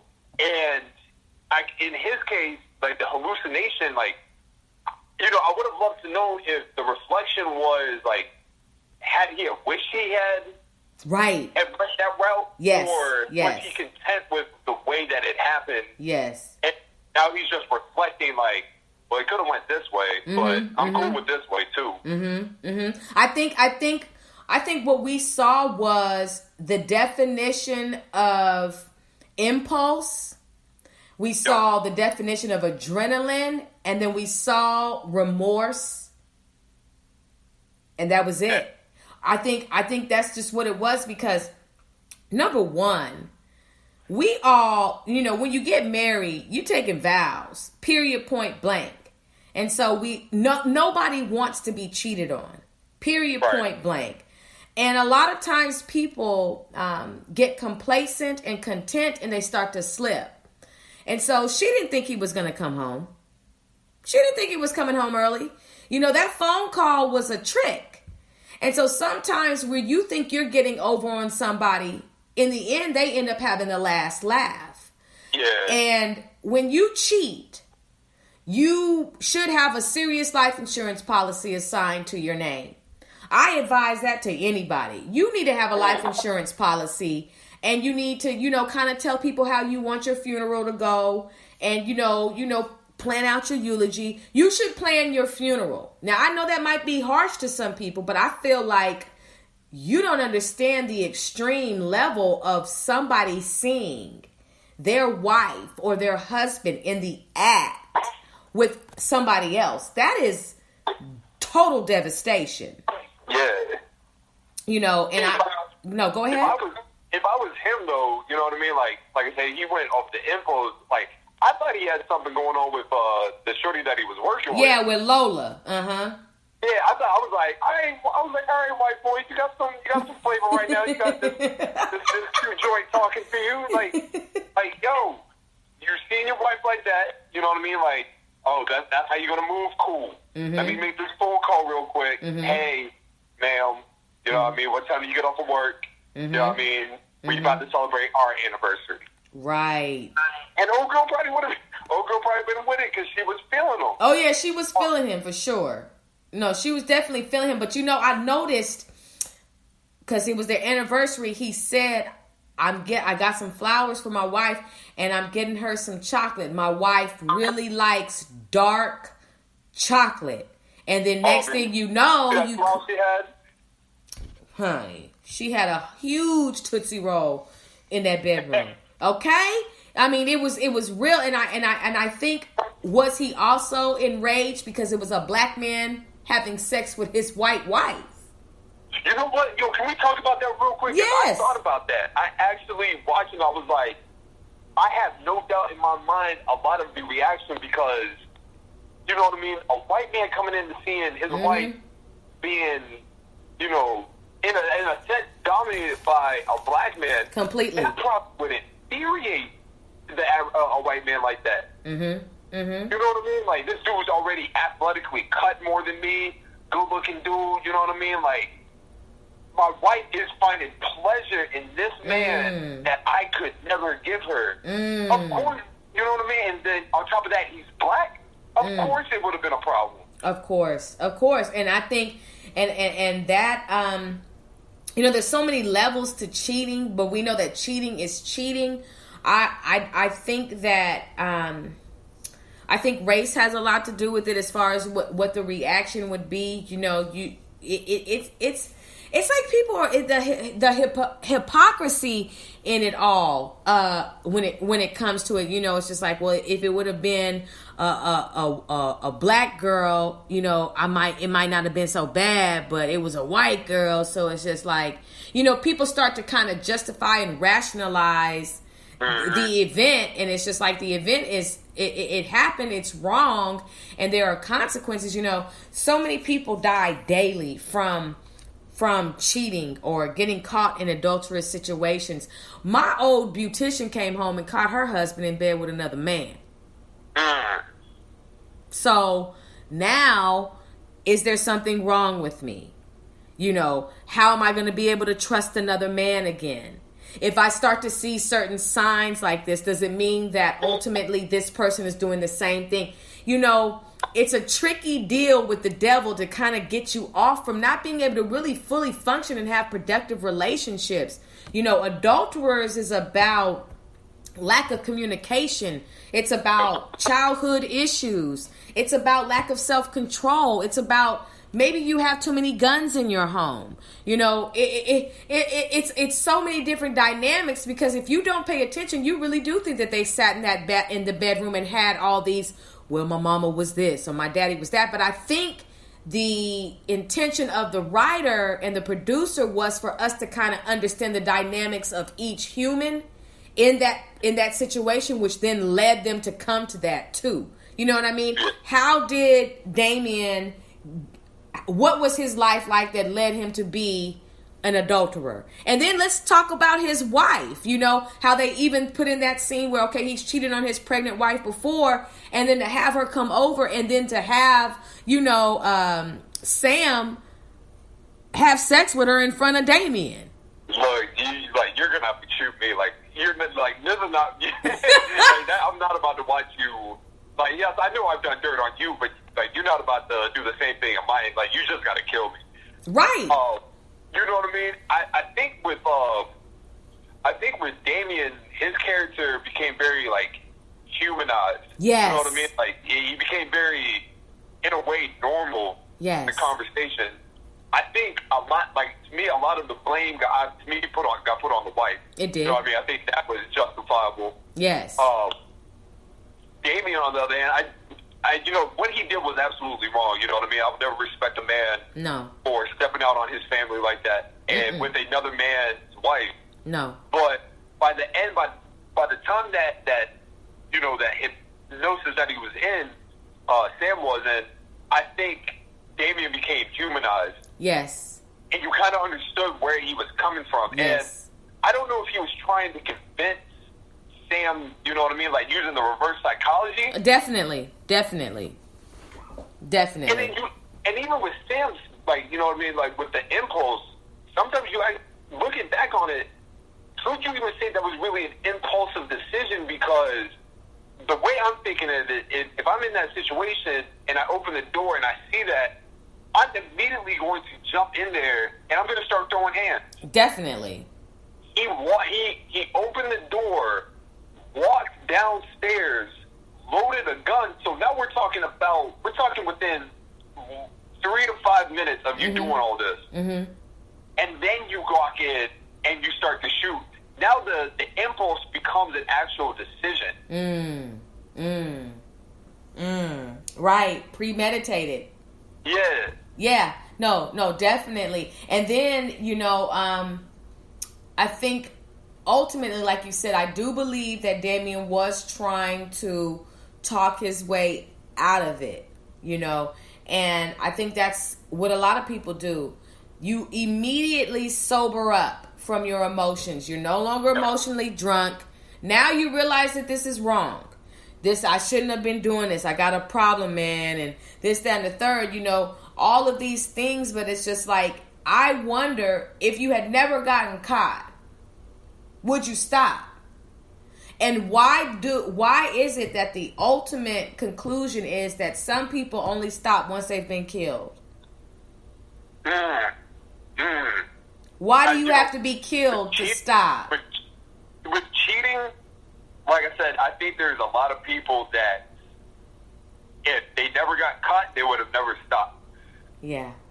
You know what I mean? And that's such an unfortunate thing to say, but it's the matter. Like, thieves only stop stealing because they've been caught. Murderers only stop killing because they've been caught. Right. And with cheating, like I said, cheating is, to me, it's like a path of just deception and lies that eventually will catch up to you. Yes. Because the average cheaters can't finesse their way forever when it comes to being secretive.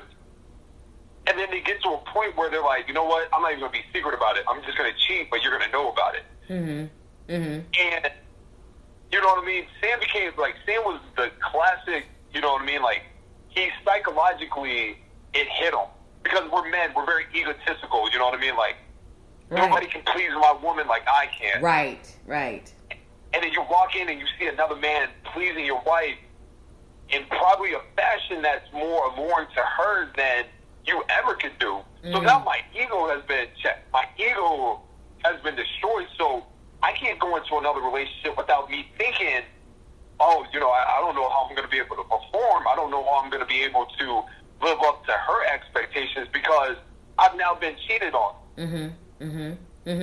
And so do you think that even in the midst of that a couple can bounce back from that and still have a healthy marriage? Or do you think after something as devastating as the movie Adulterers and seeing a scene like that the ultimate conclusion is going to be death? Or do you feel like couples can bounce back from that? Because, you see Kobe Bryant's wife, she forgave him, and men forgive women too. So do you think it's possible to bounce back from that once somebody has been caught cheating?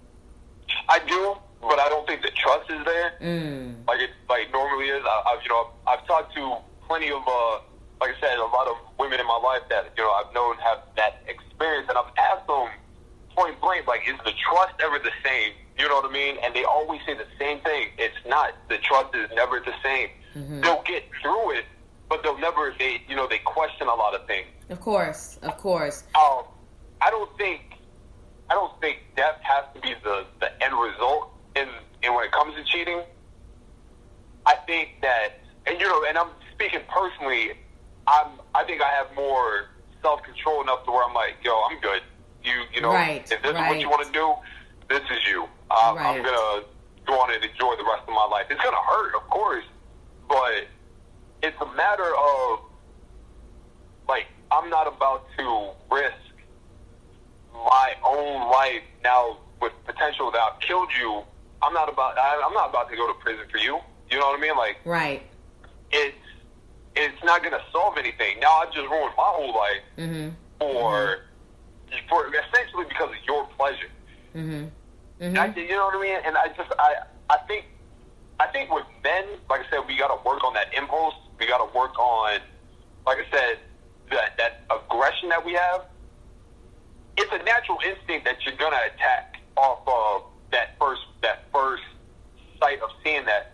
But as far as like me going downstairs and grabbing a gun and I'm gonna kill you, I think that's a bit.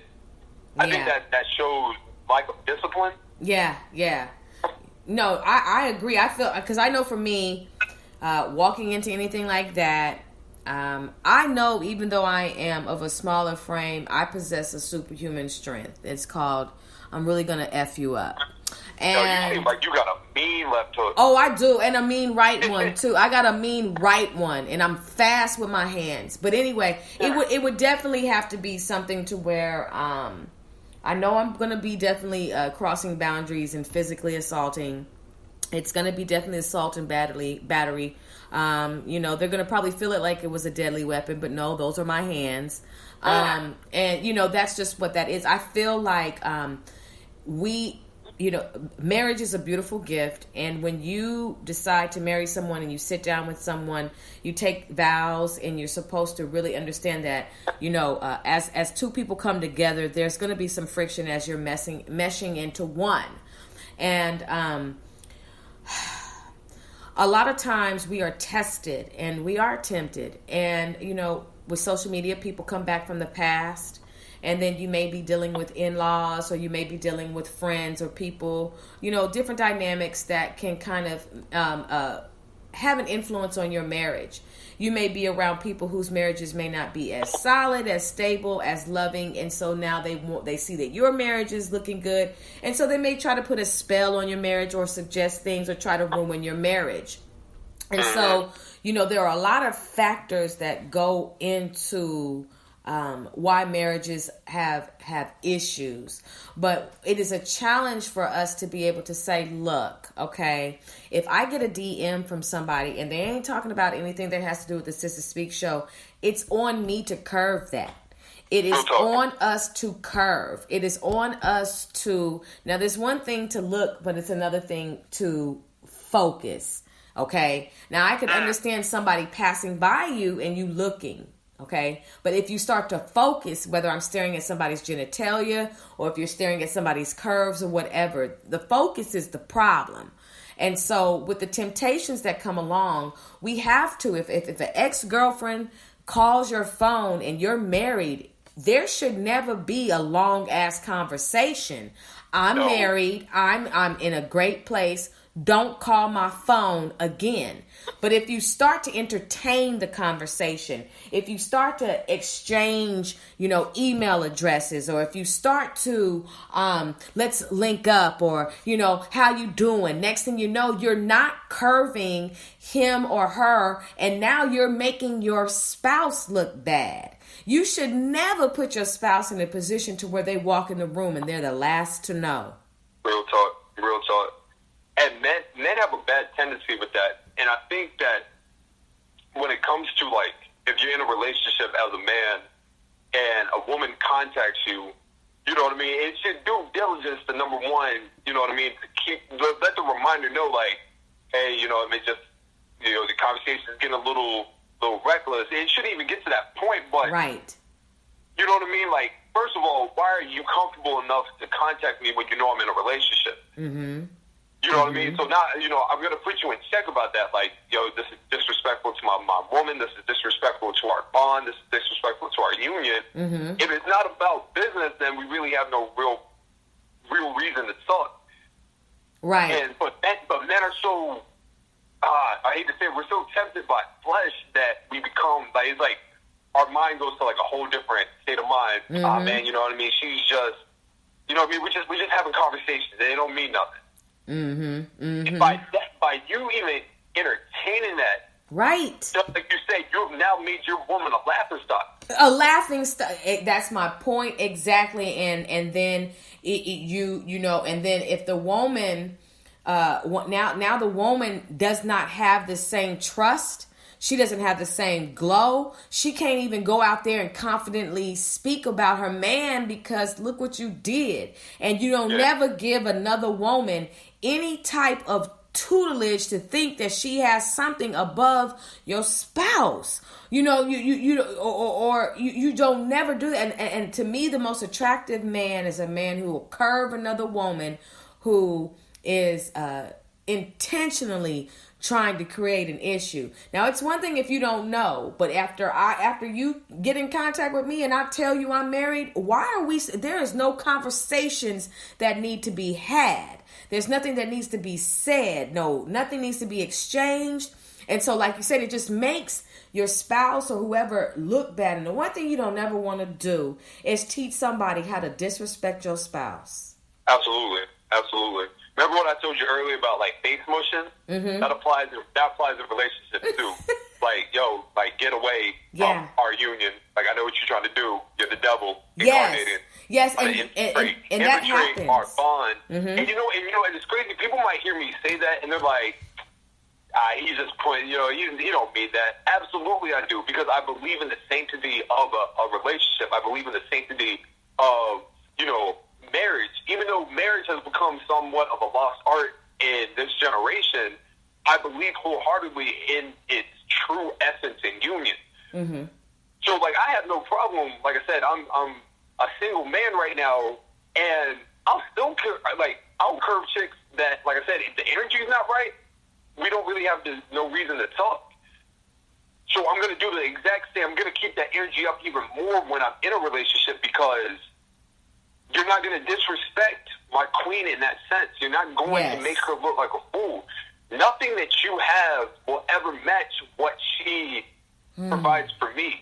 And vice versa. I pray that what I have, she feels the exact same way towards. If a guy approaches her, no, I have a guy. I have somebody that I truly love and care about. Right. And that's what it's about. And I think that's, and that's the whole point. It's just that some people are really marriage material and other people's aren't. There are going to be people there are people who should not be married, and there are people who should be married.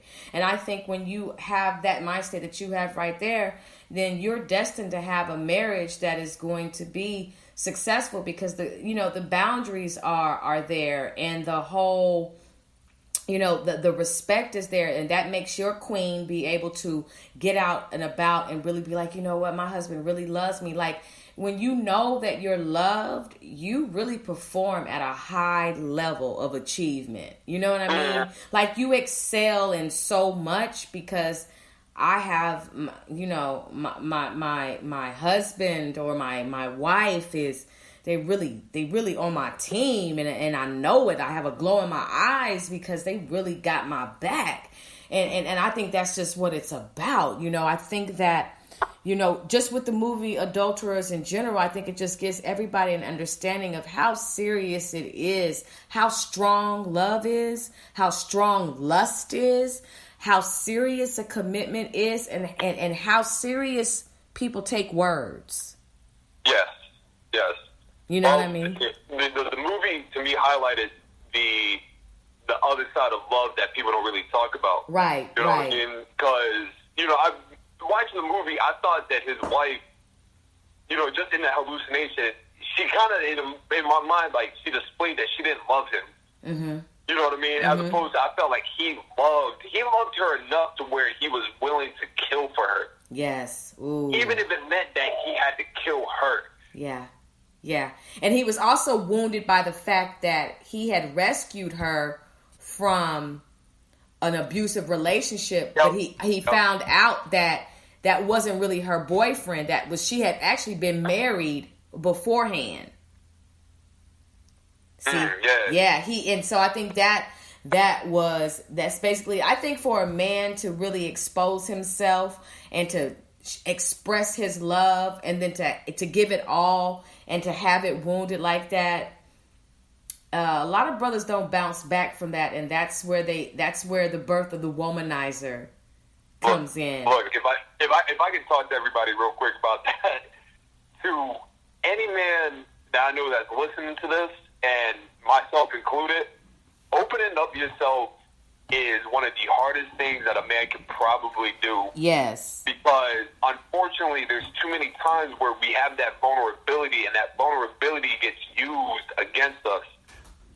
Because it's a perceived notion that if I'm open with you, I've now become weak in your eyes.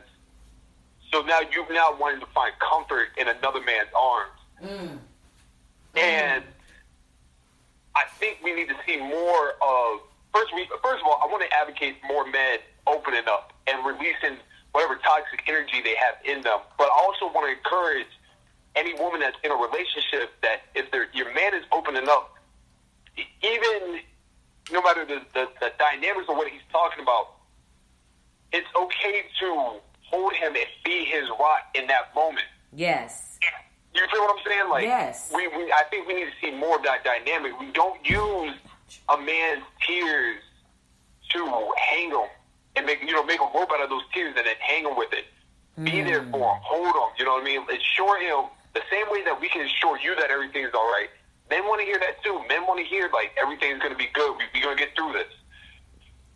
Oh, I agree. I agree wholeheartedly. I am for the nurturing. I am for the whole, I don't know. Let me not say that. I think that we have to unlearn bad behaviors that we've seen and how we interact with each other and be willing to really take a leap of faith and say, you know what? I'm not going to allow Nene Leakes or Portia or Phaedra to tell me how to be a wife. I'm not going to allow these images to distort what it truly means for me to be a woman.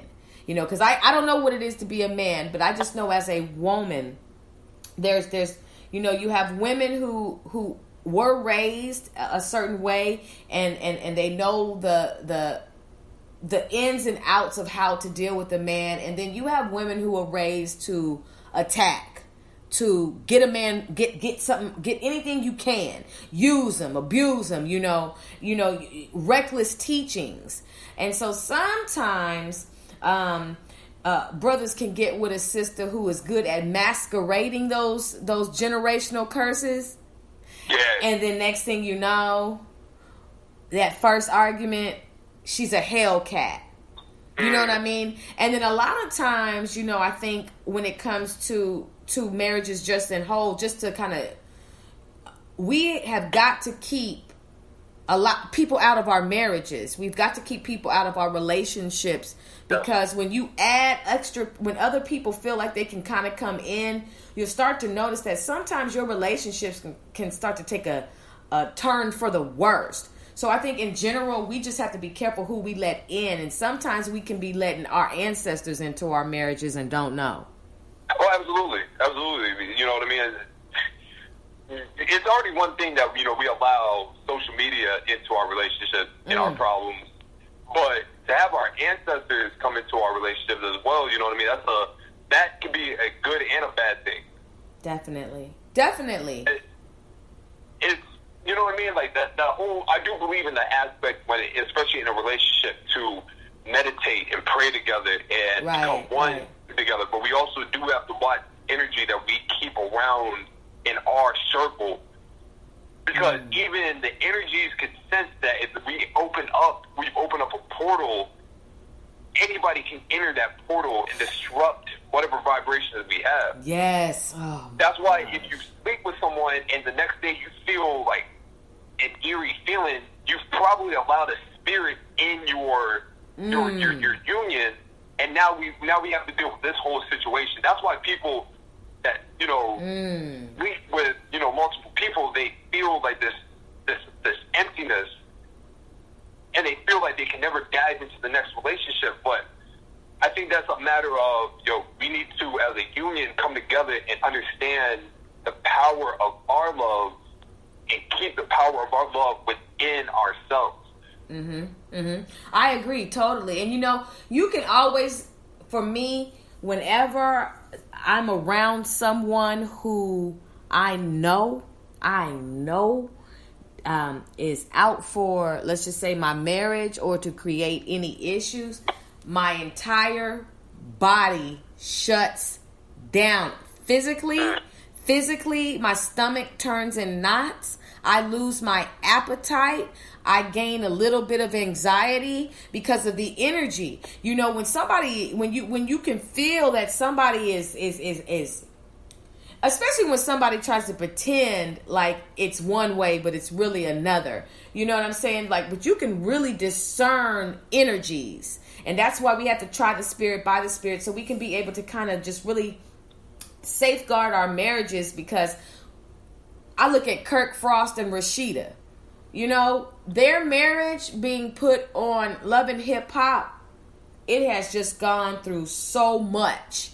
And where a union could have possibly been more sacred, the entire world is in their marriage now. So now you know if he's cheated. You know he has another baby by another woman. You know, something that's supposed to be so private and so near and so dear is out there for the entire world to see. So now everybody has a say on what Kirk should do or what Rashida would do. You never know what you're going to do until you're in that situation. That's why I said for sure, like, just in conclusion with the movie, you know, Sam, I can understand why Sam did what he did. You know, I can understand impulse. I can understand betrayal. I can understand hurt feelings and emotions. But I also do know that we do have to have self-control. And I also know that within self-control, if everybody would have had self-control, Sam, Ashley, and Damien, maybe nobody would have been killed. Maybe that anniversary could have had a happy ending. Maybe, you know, it would have been a joyous occasion, you know. Maybe Damien would have just gone home straight to his wife,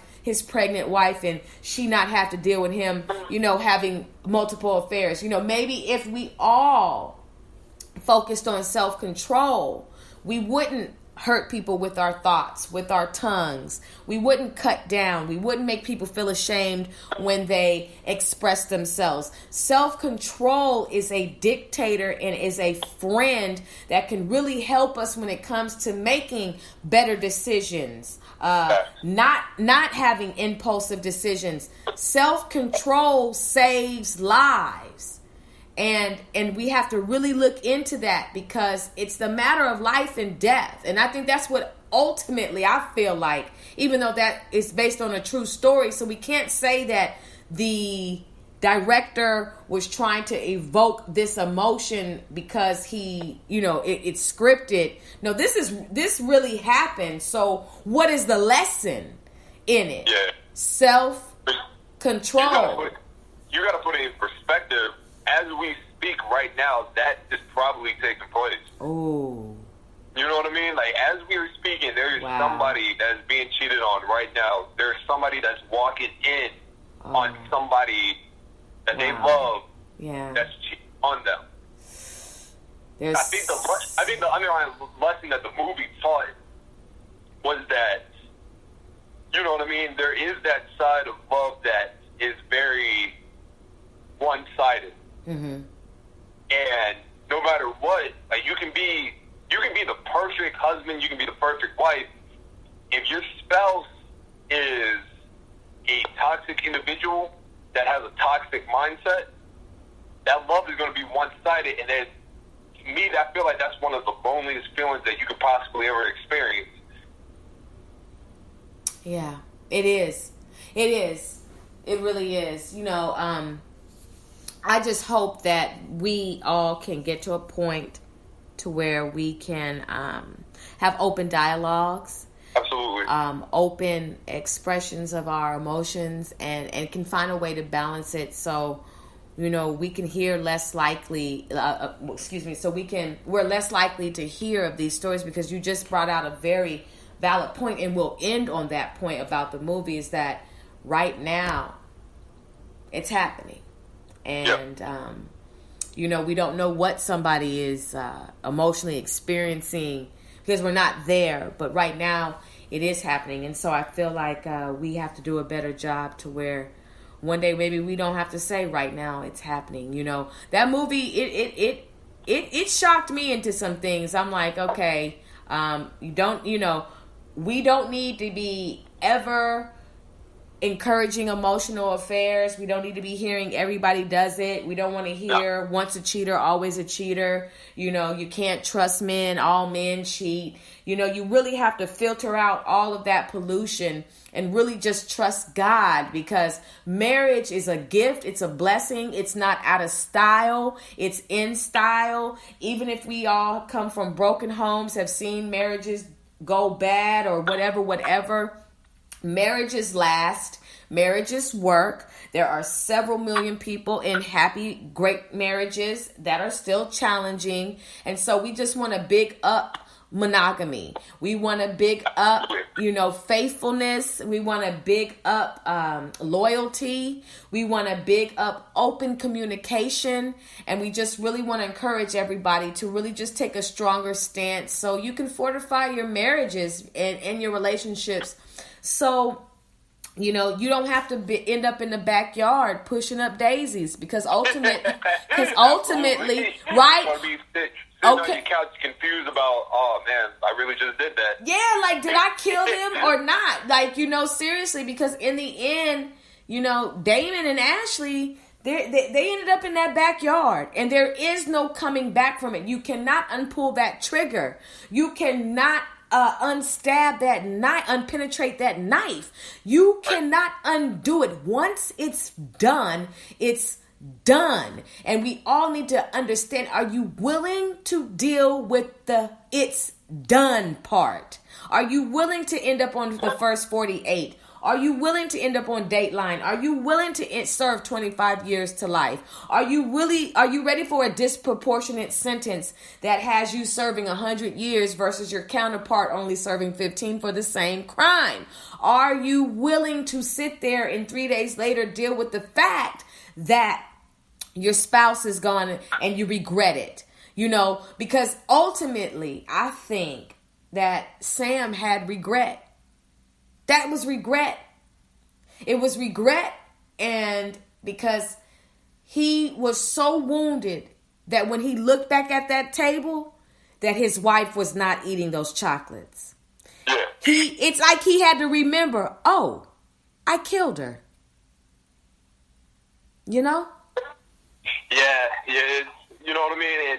For Sam, I'm going to say that he, you know what I mean? He was a depiction of a good dude. And ultimately, he was, like I said, the average man that's working hard, trying to provide for his family. He did everything he could to keep a happy home. You know what I mean? And unfortunately, he did what he did, understandable in some cases. But, like I said, if I was Sam, like I said, I'm just going to smack the dude, probably beat him up for a few, and then I'm probably going to bounce and figure out life on my own. Yeah. But, you know what I mean? Like, just like you said, I want to big up, true relationships. I want to big up true marriages, true loyalty. You know what I mean? Like, the conversation of cheating doesn't even have to be brought up. You know what I mean? Like, you can look through my phone and you've seen me curve everybody that's tried to talk to me. That's what I'm talking about. And you know what, Nicolas, I just want to say to you, I really appreciate you for calling in. You are going to be a great king husband, Girl, you better stop. You are, but you know that though. You've got a lot of qualities, and love is you will find your queen. That's the beautiful thing about being a man. You get to go and look for your queen. So, it'll happen when it is supposed to happen. Just continue to prepare yourself and learn who you are, and it's going to come at the right time, and it's going to be a beautiful, beautiful union, because you value the woman. You value love. You're not afraid to enter into love. You're not afraid to say, hey, I want to be a husband, and this is what I'm going to do. You've got it laid out, and you have a lot of great qualities. So it's just a matter of time before that is added unto your journey, And I just want to say something to the sisters. Look. I have to say this. You better start understanding what it is to have a nice guy, and you better start wanting one. Some of you sisters are outdated with the whole, I'm not looking for a nice guy. I don't look. My brother right here is very well rounded. Try him if you want to. Real talk. Try him if you want to. Okay, he's well rounded. Just because he's nice and he understands and he's willing to be nurturing, don't get it twisted. Don't think that you can just take advantage of a man like this or any other man. You'd be surprised because you do reap what you sow. Nicholas, I would like for you to tell everybody how they can get in touch with you. We have been on the phone. We got 39 minutes left for my show. That lets you know how much we've been gassing this evening. Every time we connect, we just be hitting it. I'm telling you. I'm telling you, And you know what? I'm going to figure it out some way, but I'm getting you on Slick Radio at some point in the next couple weeks. Okay. I'd love to be. I'd love to be. That work. Okay. I'd love to be. But for everybody that's trying to find me, you can find me on my actual poetry page at Scotland_Underwood, or you can find me on that The Slick Radio on Instagram and Twitter. Like I said, a new episode of Slick Radio drops every Friday now, starting at 12 p.m. We are, like I said, in my mind, the best damn podcast, point blank, period. Yes. But I will say that with an asterisk because I'm also on one of the best damn podcasts, point blank, period. Thank you. This is Speak Show. We it's all love. Definitely. And like I said, I really appreciate you coming on. I would love to be able to come on your radio show, anything I can do to make that connection happen. I do plan on doing some traveling. When I come to Virginia, I have to link up with you. I'm going to Houston, North Carolina, New York. I'm going to be going straight up the coast. So I definitely want to, stop in Virginia and say hello to you. But I just really am very grateful that I know you. I really like what you do. You're a really great guy, and I really appreciate like I just said, I'm just really grateful that you were created. You know what I mean? And like I get to vibe out with you. So I hope we get to connect in the future.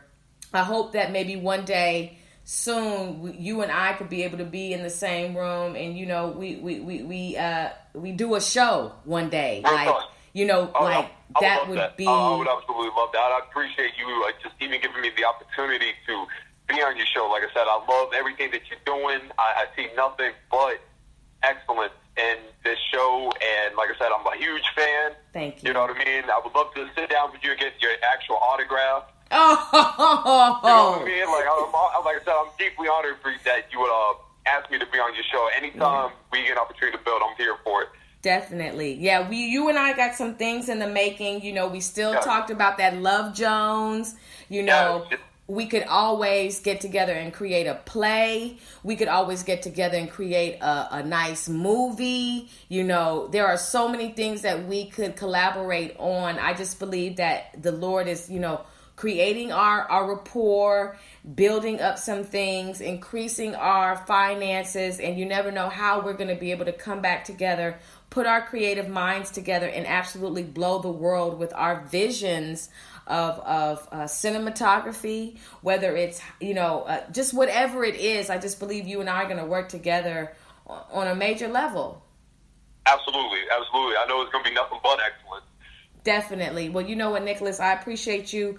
Many blessings to you. Send your shout outs, and then we're going to go ahead and end this episode this evening. Yes, to anybody listening from my circle, One Love, Slick Radio, I appreciate you. To everybody that, has supported me, this team, thank you very much. To everybody that's listening, please keep supporting the Sister Speak Show. Like I said, this is nothing but excellence. We are just going nothing but up. Queen, I deeply appreciate you. Thank you for having me. Definitely, and I will send you a copy in your direct messages, and this is not goodbye. This is simply Nicholas. I will definitely talk to you later. No doubt, love. Take it easy. All right, take care. Brothers and sisters, let's give a round of applause for my special guest this evening on The Culture Climate, Nicholas Monroe.